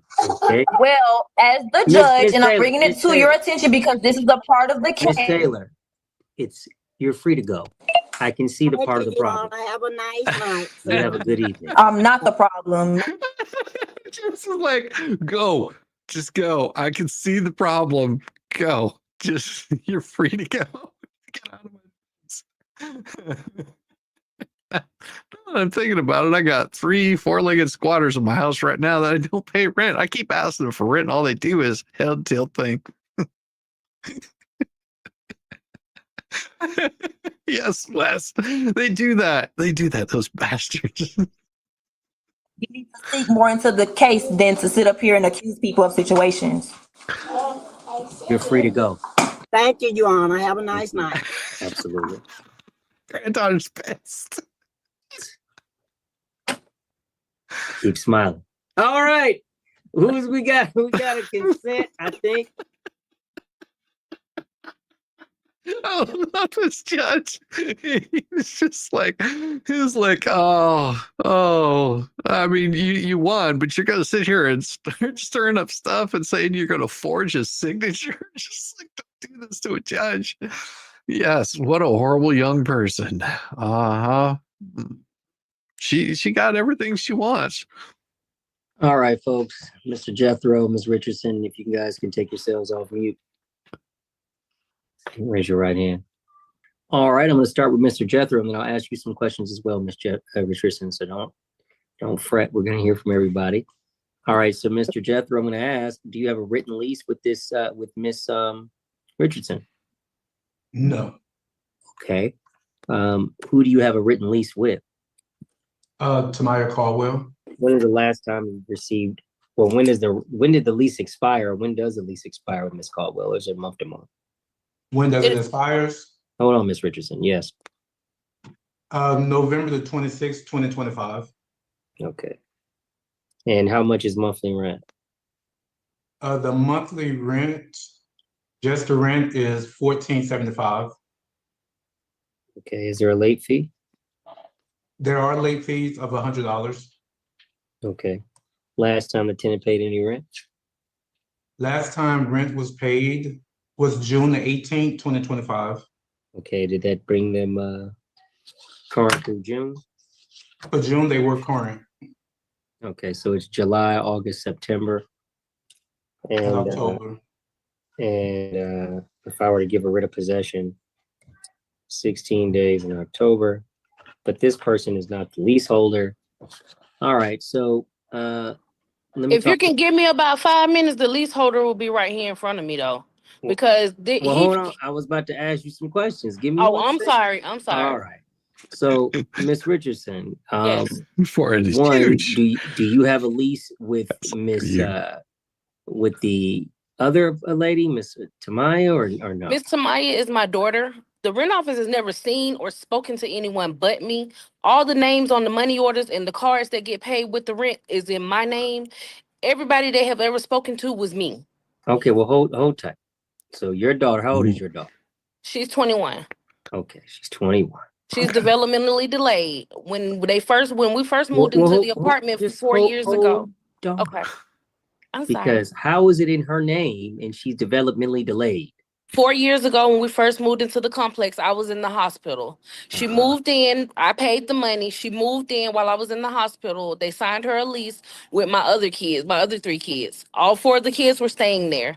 They let my brother co-sign as the adult. Within a year, his name came off of the lease. Every year, she renewed the lease. I added my name on the lease twice, and they took it off. This is the, 5th or 6th management that has came in. When the lease renewed, it comes to my email. I renewed the lease. I speak with everyone. I pay everything. Everything that's done is in my name. Okay. My debit card. Well, my- wait. And I take it you just can't get approved, so you had to put it in your daughter's. No, that's just where we've been since I got out the hospital in 2020. That's just where we've been the whole time. We Okay. haven't went anywhere else. And so since I added my name on there, but with the different management that keep changing, they take it off and just put hers on there. I got it. But the lease doesn't have your name though. No, I've added it several times when we renewed it, but it comes right back off. There's nothing in my name. There's nothing under my credit. That's not my main concern. Okay. But I get it. Thank you. All right. How much is monthly rent since you've been paying? $17.75. $17.75. Does that include utilities? That includes the trash, the water, the pet fee, pest control, and the rent. Okay. When's the last time you paid rent? The last time I paid it was June, due to the fact that July, he told me that he was going to prorate the rent. Everything is recorded on video also. He told me he was going to prorate the rent because we didn't have power in the apartment from July to the end of September when they came and fixed the meters. He was telling me they were coming to fix the box. Maintenance guy came. They never came and fixed anything, never came and checked on us, never helped with anything. Just slow down. I'm sorry. Slow down. Because the whole situation was frustrating. Yeah, but slow down. When you say you had no electricity. No. You had no electricity. Not no some electricity. We had half electricity. Electricity upstairs, no electricity downstairs. Okay, well, that's different than saying no electricity. Oh, yeah. Okay. Okay, because that's a different situation. So is it a townhome? Is it an apartment? Is it a house? It's a townhome. The townhome. Yes. So you had electricity in the kitchen? No. We had electricity only upstairs in the bedrooms. No electricity in the living room, the kitchen, the dining room. What about the refrigerator? Did you no. You didn't have no refrigerator. How did you have a refrigerate food? The food went spoiled twice. Okay, how did you refrigerate food? We didn't. I had to buy food. Did you say you didn't cook during these months? No, I wasn't able to cook. The stove didn't work. The refrigerator didn't work. Pause. Mr. Jethro, tell me about whether or not you knew. Well, first, let's start there. She's saying that it's her daughter and she's always lived there and you guys be taking her money. Can you confirm or deny that? That her daughter lives there? That she lives there with her daughter, who she says is a little bit has special needs, but she's actually the one who's paid and been there this whole time. I've met both of them. I met Ms. Richardson and her daughter. I've mostly been talking to the daughter, been coming to the office. Probably the breaker. And the last time I spoke to her and talked to her on the phone, I did get them information about the meter socket. The meter socket is the one that went out. What is a meter socket? Why don't you tell me what that is? The meter socket is the power surge from the outside to get power into the townhome. Socket, it did go bad, but we did have power in the apartment upstairs. For the power downstairs, I did not know that the power was still off downstairs. I knew that it was off downstairs temporary, but not the whole time. Because I never was being informed that it was still off. When was it fixed? Hold on, Ms. Richardson. When was it fixed? The power was fixed. Let me go to my email. September the 15th. Oh, well, that ain't gonna work, brother. We ain't gonna have no July to September, only half the power working. And it ain't the kitchen. Tell me about how y'all fixed it. No, the power went out. The meter socket issue started in August. No, July the 4th. She said July the 4th. When the maintenance man came out and he told me it was the breaker inside. Here's Tamaya Caldwell, by the way, Judge. Is that Tamaya Caldwell, Mr. Yes, this is my daughter. The man said he done only talk to you about rent. Hold tight. He's only received is that rent Tamaya, Mr. Jethro? It looks like her. Would you like to go back to mediations, considering the fact that you now know that? I'm just trying to figure out how you gonna card rent and she ain't got no refrigerator, because the refrigerator on the first floor, right? Or stove. The refrigerator and all appliances on the first floor. And when I was trying to reach out to them numerous of times, we were trying to work with them to help with the rent, but I wasn't able to get in contact with her. Maybe y'all should go to maybe y'all should go to mediation.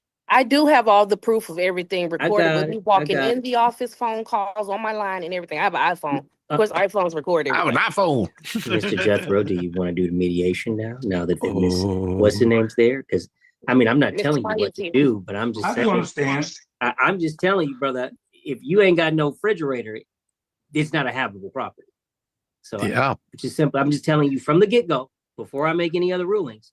If there is no refrigerator, it is not habitable. No, I do Or understand. stove. So Like I would you don't like mind to go going back talk to the mediator, or would you like me to rule? I don't mind going back to the mediator. Sure. All right. Well, we'll wait for another mediator to be available. Mediator, did you have an announcement? Yes, sir. It was an impasse on 8.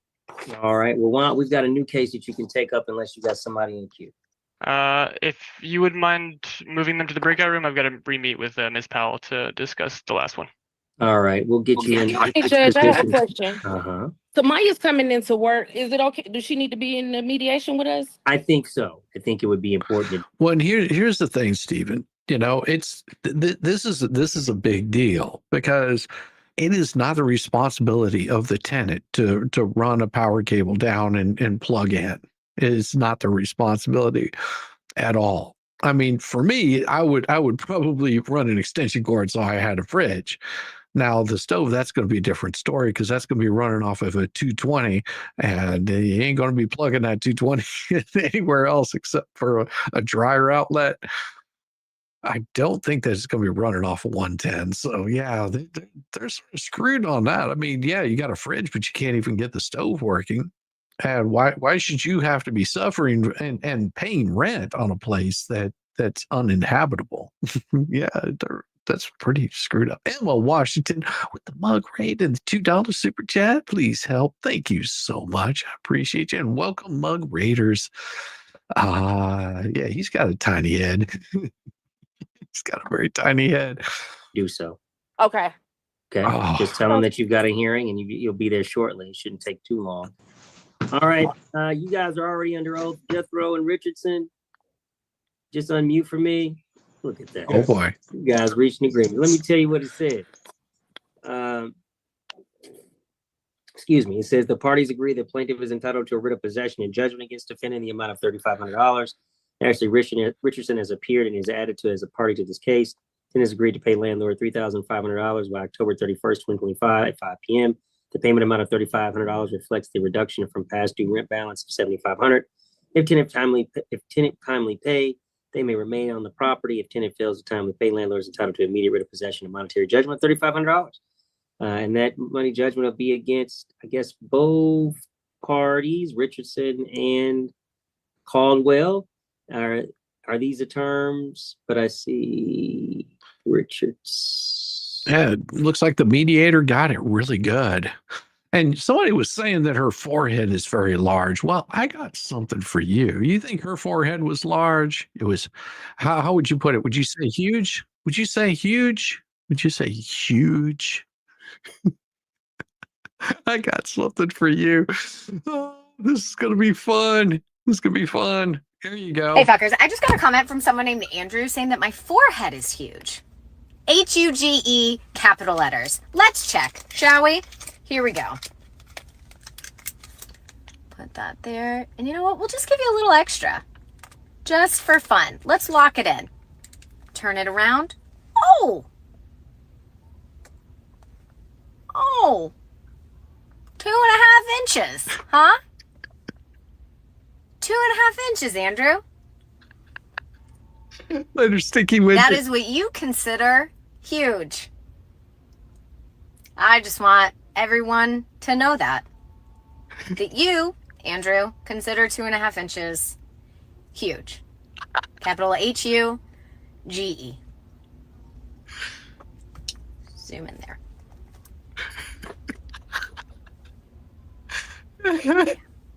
I got the right measurement.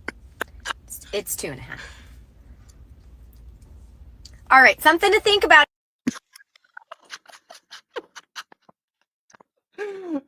Figures she can't handle the tool. Oh God! Come on, you guys love it. You guys love it. Love it. Awesome. Oh my gosh, that one killed me. That one was pretty good. All right. We got another one for you. Oh my gosh. Oh, here we go. I didn't do none of that. Give me the max. I'm done. Give me the max. I don't care.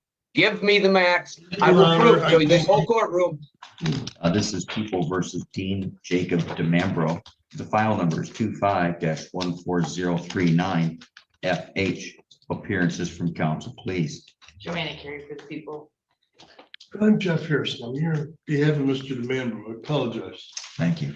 Mr. DeMambro joins us today via Zoom from a Department of Corrections facility. Mr. DeMambro, are you able to see and hear the court this morning, sir? Yes, Your Honor, I am. Welcome, Debbie. Thank you. Welcome. Mr. Kevin Stapleton is also here today from the Michigan Department of Corrections, and he has prepared today's pre-sentence investigation report. We are here today for a sentencing in this case involving a conviction of 2 charges. The conviction stemmed from a jury trial that occurred back on August 26th of this year. We'll note that Mr. DeMambro is currently in jail because he had a parole violation. Is that right, Mr. Harrison? Ooh, that's never I good. was unaware of that. He was convicted in Lake County. Oh, okay. You know, and I would just like to say, you know, this lady sitting at her keyboard just tapping away. It's like get quiet her damn keyboard. It's not. That's annoying.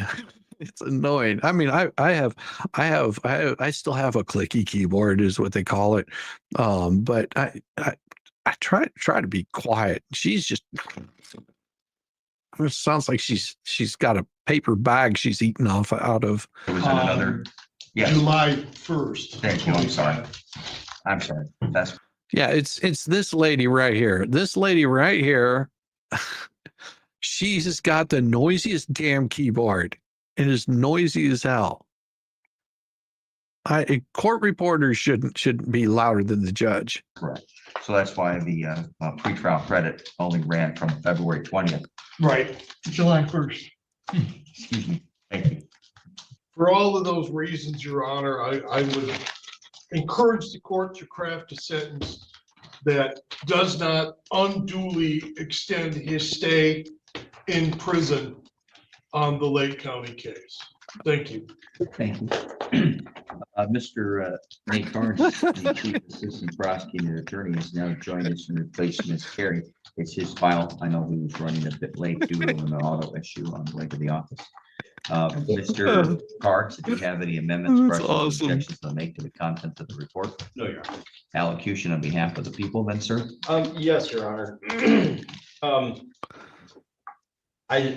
The thing that sticks out the most to me with this is that the defendant is traveling up to 85 miles. Yeah, I'm sure there's a lot of things that stick out most to you. Driving on the wrong side of the road around blind curves while there was an infant in the car.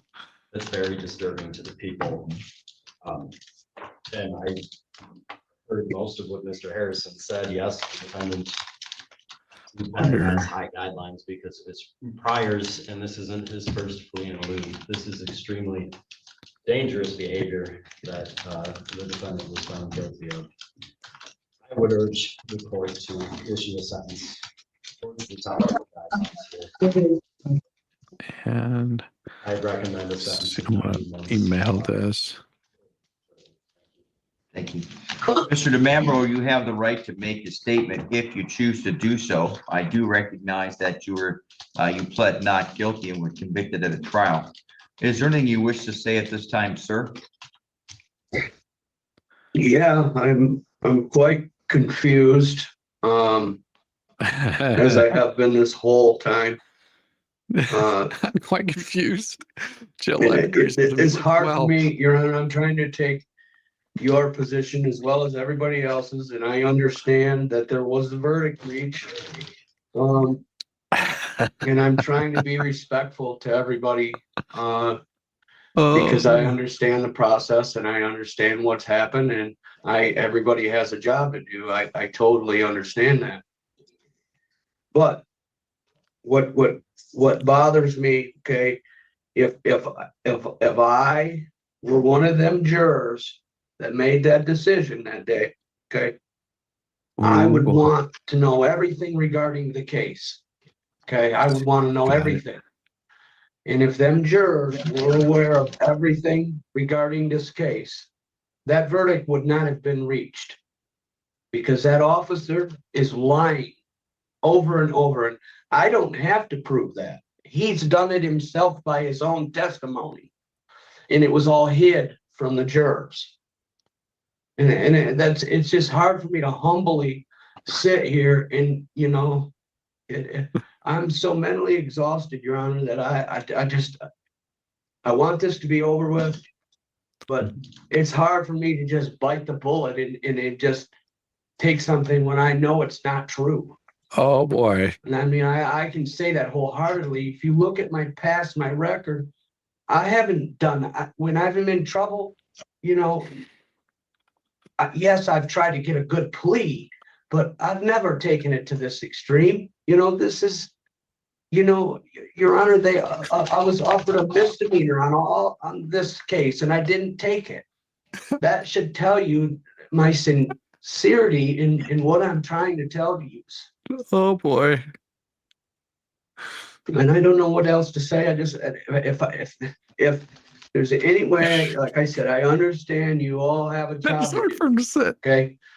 But yeah, you know, I'm already in my classes here. I'm already signed up for vocational village. I'm at a facility here that has several different vocational trades that they teach. But I'm signed up for the tree trimming job. That is the only one that guarantees you a job for when you're released, but it's in the Wayne County. But I don't care. I want away from that area anyway. So, but the point of it is, Your Honor, I'm in ASAT, which it's approximately 6 months, and then I go into the vocational trade sometime soon. My classes are all started, and you know, this is going to throw a big wrench, you know. I don't know. I feel like I'm asking too much, but then, you know, Your Honor, you've been doing it. You know that officer's lying. You can't tell me you don't. I mean, I don't know if you've watched his other testimony, but listen and read. I mean, you guys have all been doing this the guy is lying. It's not that he's a rookie, Your Honor. He is lying. It's not that he's just inexperienced. He's experienced in lying to you. And I mean, I feel like he's been, you know, because he had a whole different attitude in this courtroom than he did in Lake. In Lake, he thought it was funny.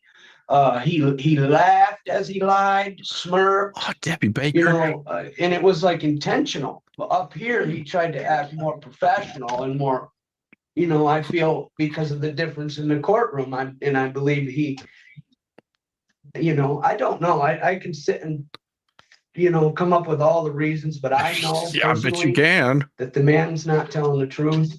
Okay, Your Honor. Thank you so much, I Debbie don't know Baker. what else to say. I can't tell you, hey, I did this when it's not true. I didn't do it. Good luck. You know, and I don't. Good luck, super sticker. I mean, if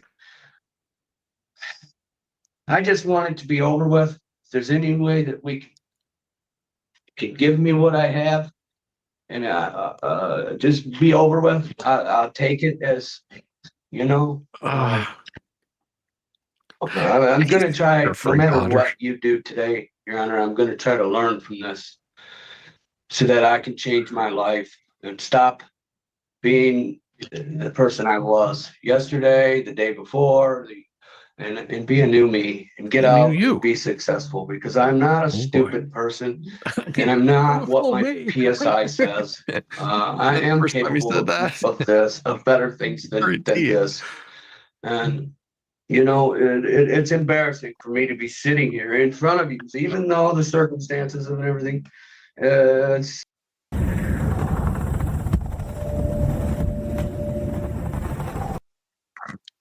I know I was raised better than what I, what these PSI says, what the, I want to live, Your Honor. I've done, I can't even tell you over 15 years, somewhere in there. Ever since I've been about 24, this has been my life. And definitely. I can't seem to shake it.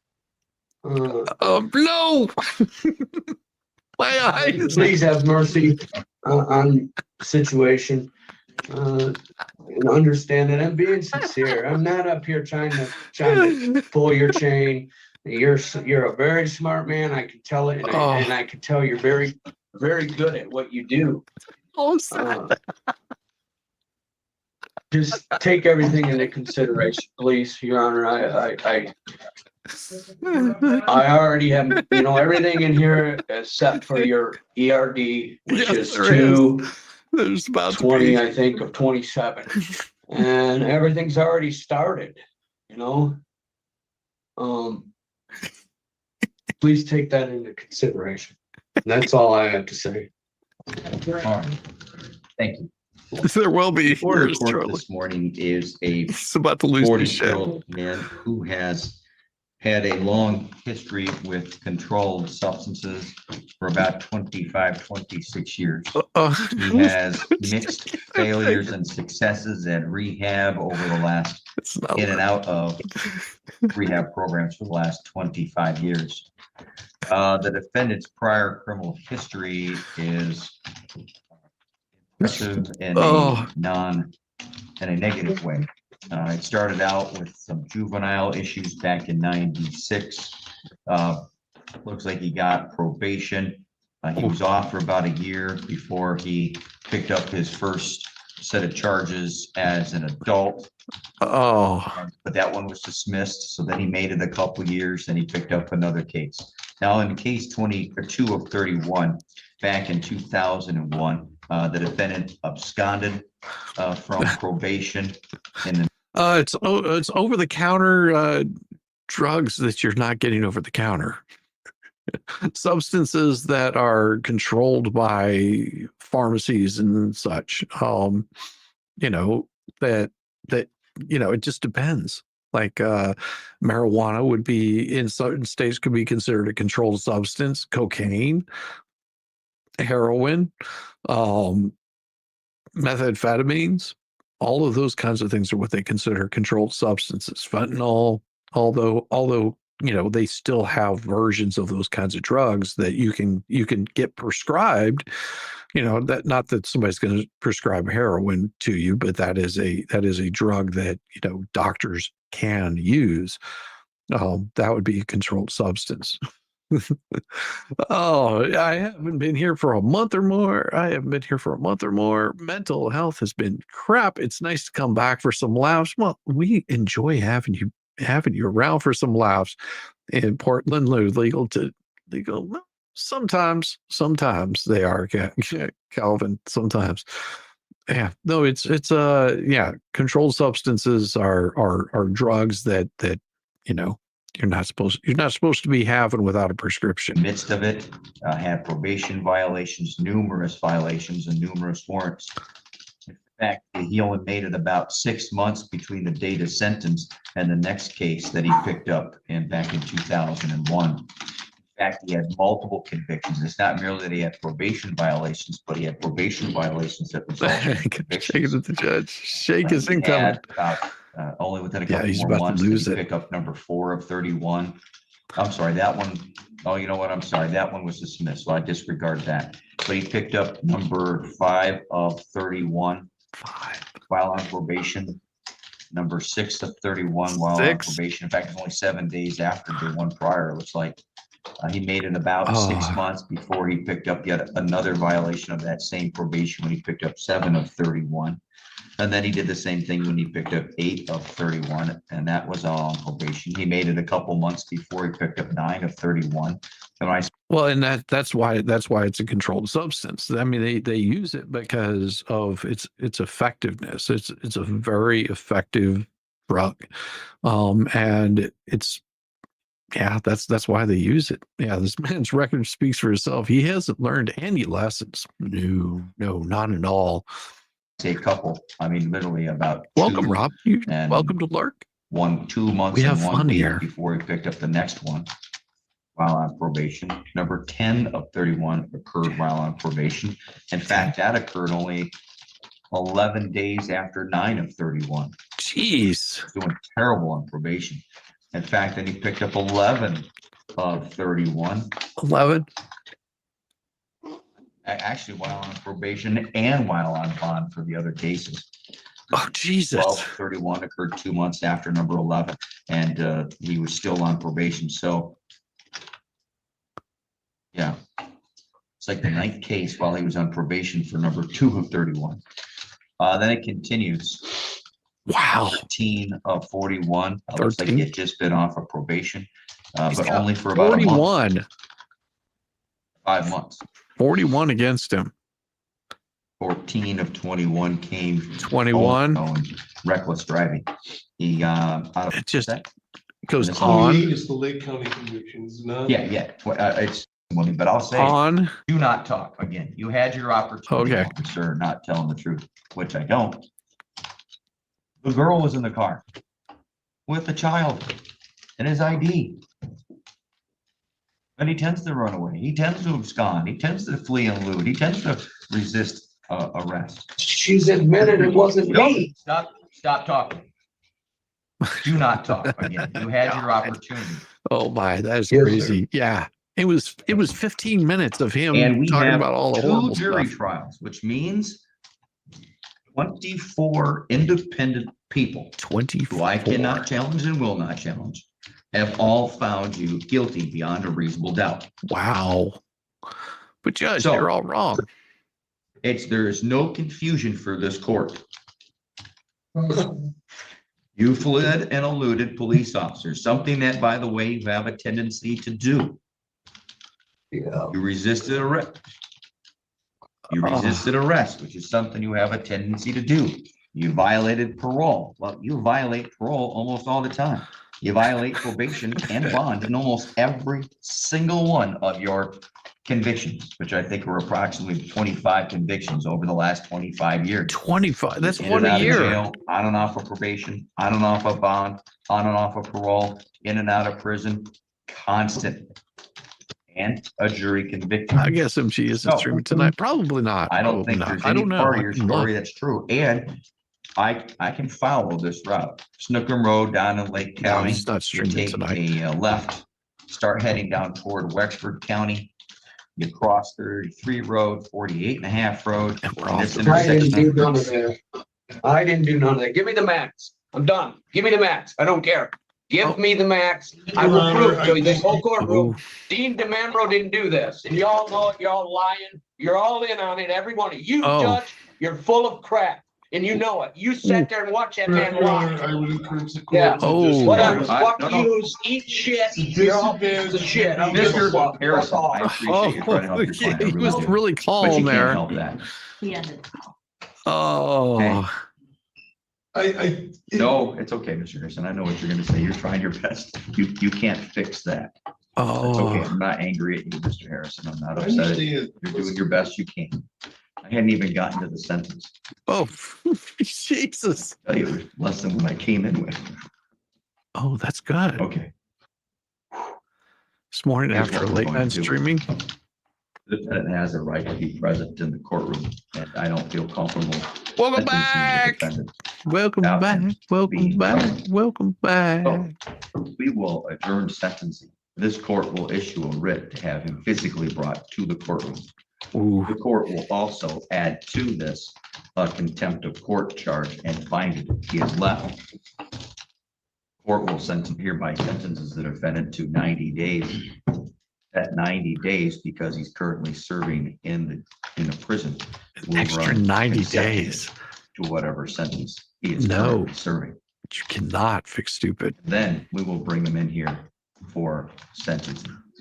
Damn. I like how I went from being a very smart, great judge to being a lying, blah, blah, blah. I can't remember whatever he said. The irony notwithstanding, I think it's pretty clear that there might be a mental health issue there as well. I don't know if I could count stupidity as mental health. We are. Oh, should I gross you out again? I'm not going to gross you guys out again. You'll have to go back and search for it if you want to be grossed out. I'm not going to do that to you guys. It was bad enough. Schedule 1 would be like peyote, heroin, marijuana. Schedule 2, fentanyl, amphetamine, morphine. Schedule 3 is anything less than 15 milligrams of hydrocodone or 90 milligrams of codeine. Schedule 5 is not more than 200 milligrams. Yeah, it's really weird. And I don't know. I don't understand why people find the need to get completely just absolutely blasted. I mean, there's better things to do with your time than getting yourself in trouble like that. Everybody, I hope you enjoyed tonight. And we've got milliliters. God, well, get me on the schedule. I'll work a double. I appreciate you all coming out tonight, hanging out, having a good time. I've got a very interesting day tomorrow. It's going to be fun filled and busy as all get out. Don't get too serious about any of this stuff. Just watch, observe. You'll learn so much, and I appreciate every single one of you guys. Don't let the bed bugs bite you wherever you might be. Get yourself some rest. Be kind to one another. For Christ's sakes, it's not hard. It's not hard to do. And I appreciate every single one of you. And most definitely, Emma, I am so glad that you're doing better. Debbie Baker, thank you very much for the super sticker.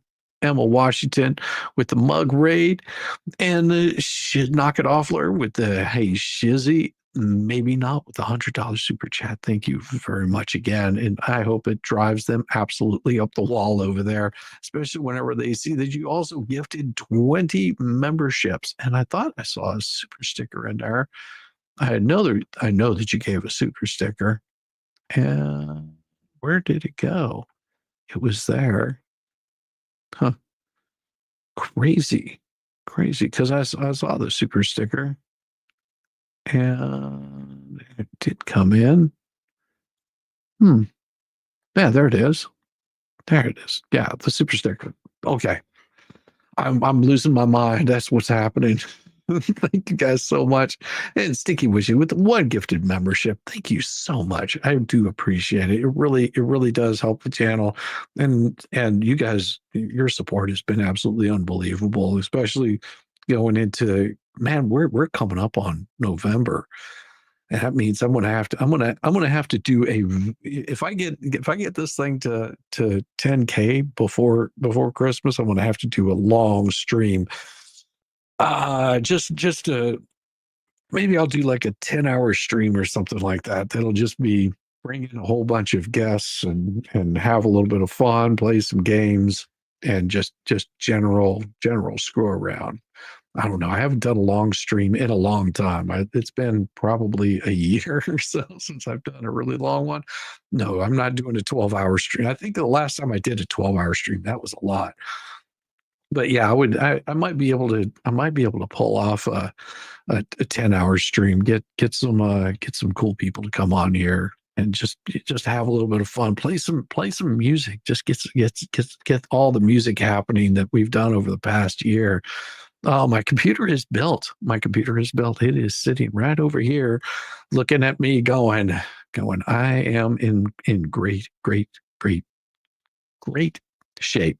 So the computer is built. I am not on my laptop anymore. And it's just now fixing all the bugs out. And I appreciate all you guys. Really, it every little bit helped. I mean, this thing was it's a beast, but it's working with getting the video editing done. Now if I can just get time to actually do the video editing, it's gonna increase those. Shizzy, don't ask me why I typed radar. I don't know. Okay, that's fine. Thank you guys again. Have a wonderful night, and I'll probably send you somewhere. I don't know where we're at yet, but I will send you off somewhere if somebody's up and streaming. Thank you again, and we will see you very soon. Peace, y'all. Peace.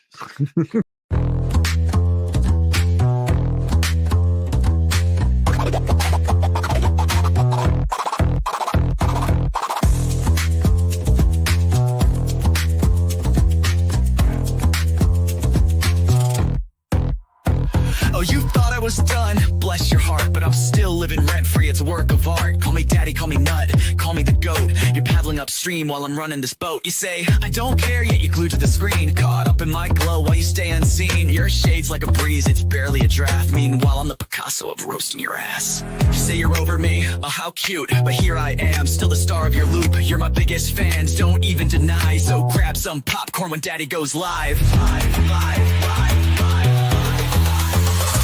Call me daddy, yeah, shout it loud. King of your thoughts, I'm making you proud. Papa Nut, Shizzy Daddy, headline act. Your background noise, and that's just a fact. Let's face the score. You hate that you love me, but you keep wanting more. You're like a dog chasing cars, you don't know why. But here you are, barking while I touch the sky. Your comments are gold, such comedy gold. Who hurt you? Oh wait, it's me, I'm told. You're keeping tabs like an unpaid intern while I'm cashing checks. When will you learn? Your timeline's a shrine to every move I make. I'd say thanks, but you're a nasty skank. Oh, Shizzy's washed up. Yeah, sure, Jan, yet here I am, the centerpiece of your plan. You hate watch my stream like it's Oscar night, but guess what, kiddos? I'm still shining bright. Call me daddy. Send in your bread. I'm still rent-free in your acting head. Papa Nut, Shizzy Daddy on your brain. I'm your mental landlord, you can't complain. Let's keep it real. You hate that I'm winning, but you love how it feels. Oh, I'm sorry, did I break your streak? You tried to ignore me for like half a week, but daddy's too spicy, you can't look away. I'm the train wreck you need every single day. So while you're out there with your plastic clout, I'm here sipping coffee watching you freak out. You're irrelevant, wow, what a take. Now go rewatch my vids while I count how much I make. I count how much I make. Call me daddy, yeah, own it now. I'm reading your brain and you don't know how. Papa Nut, Shizzy Daddy, let's set the bar. I'm the constellation, you're a burned out star. Embrace your role, cause I'm the main character. You're just an old ragged ass, burned out troll. So that's your bedtime story, kids tucked in sweet and snug. Shizzy Daddy's forever, you lose and you're stuck in the mud. Now say goodnight to Papa Nut, your mental pain. Oh wait, you will see me tomorrow's. Jundum will see me tomorrow, same obsession, same effing thing. Get my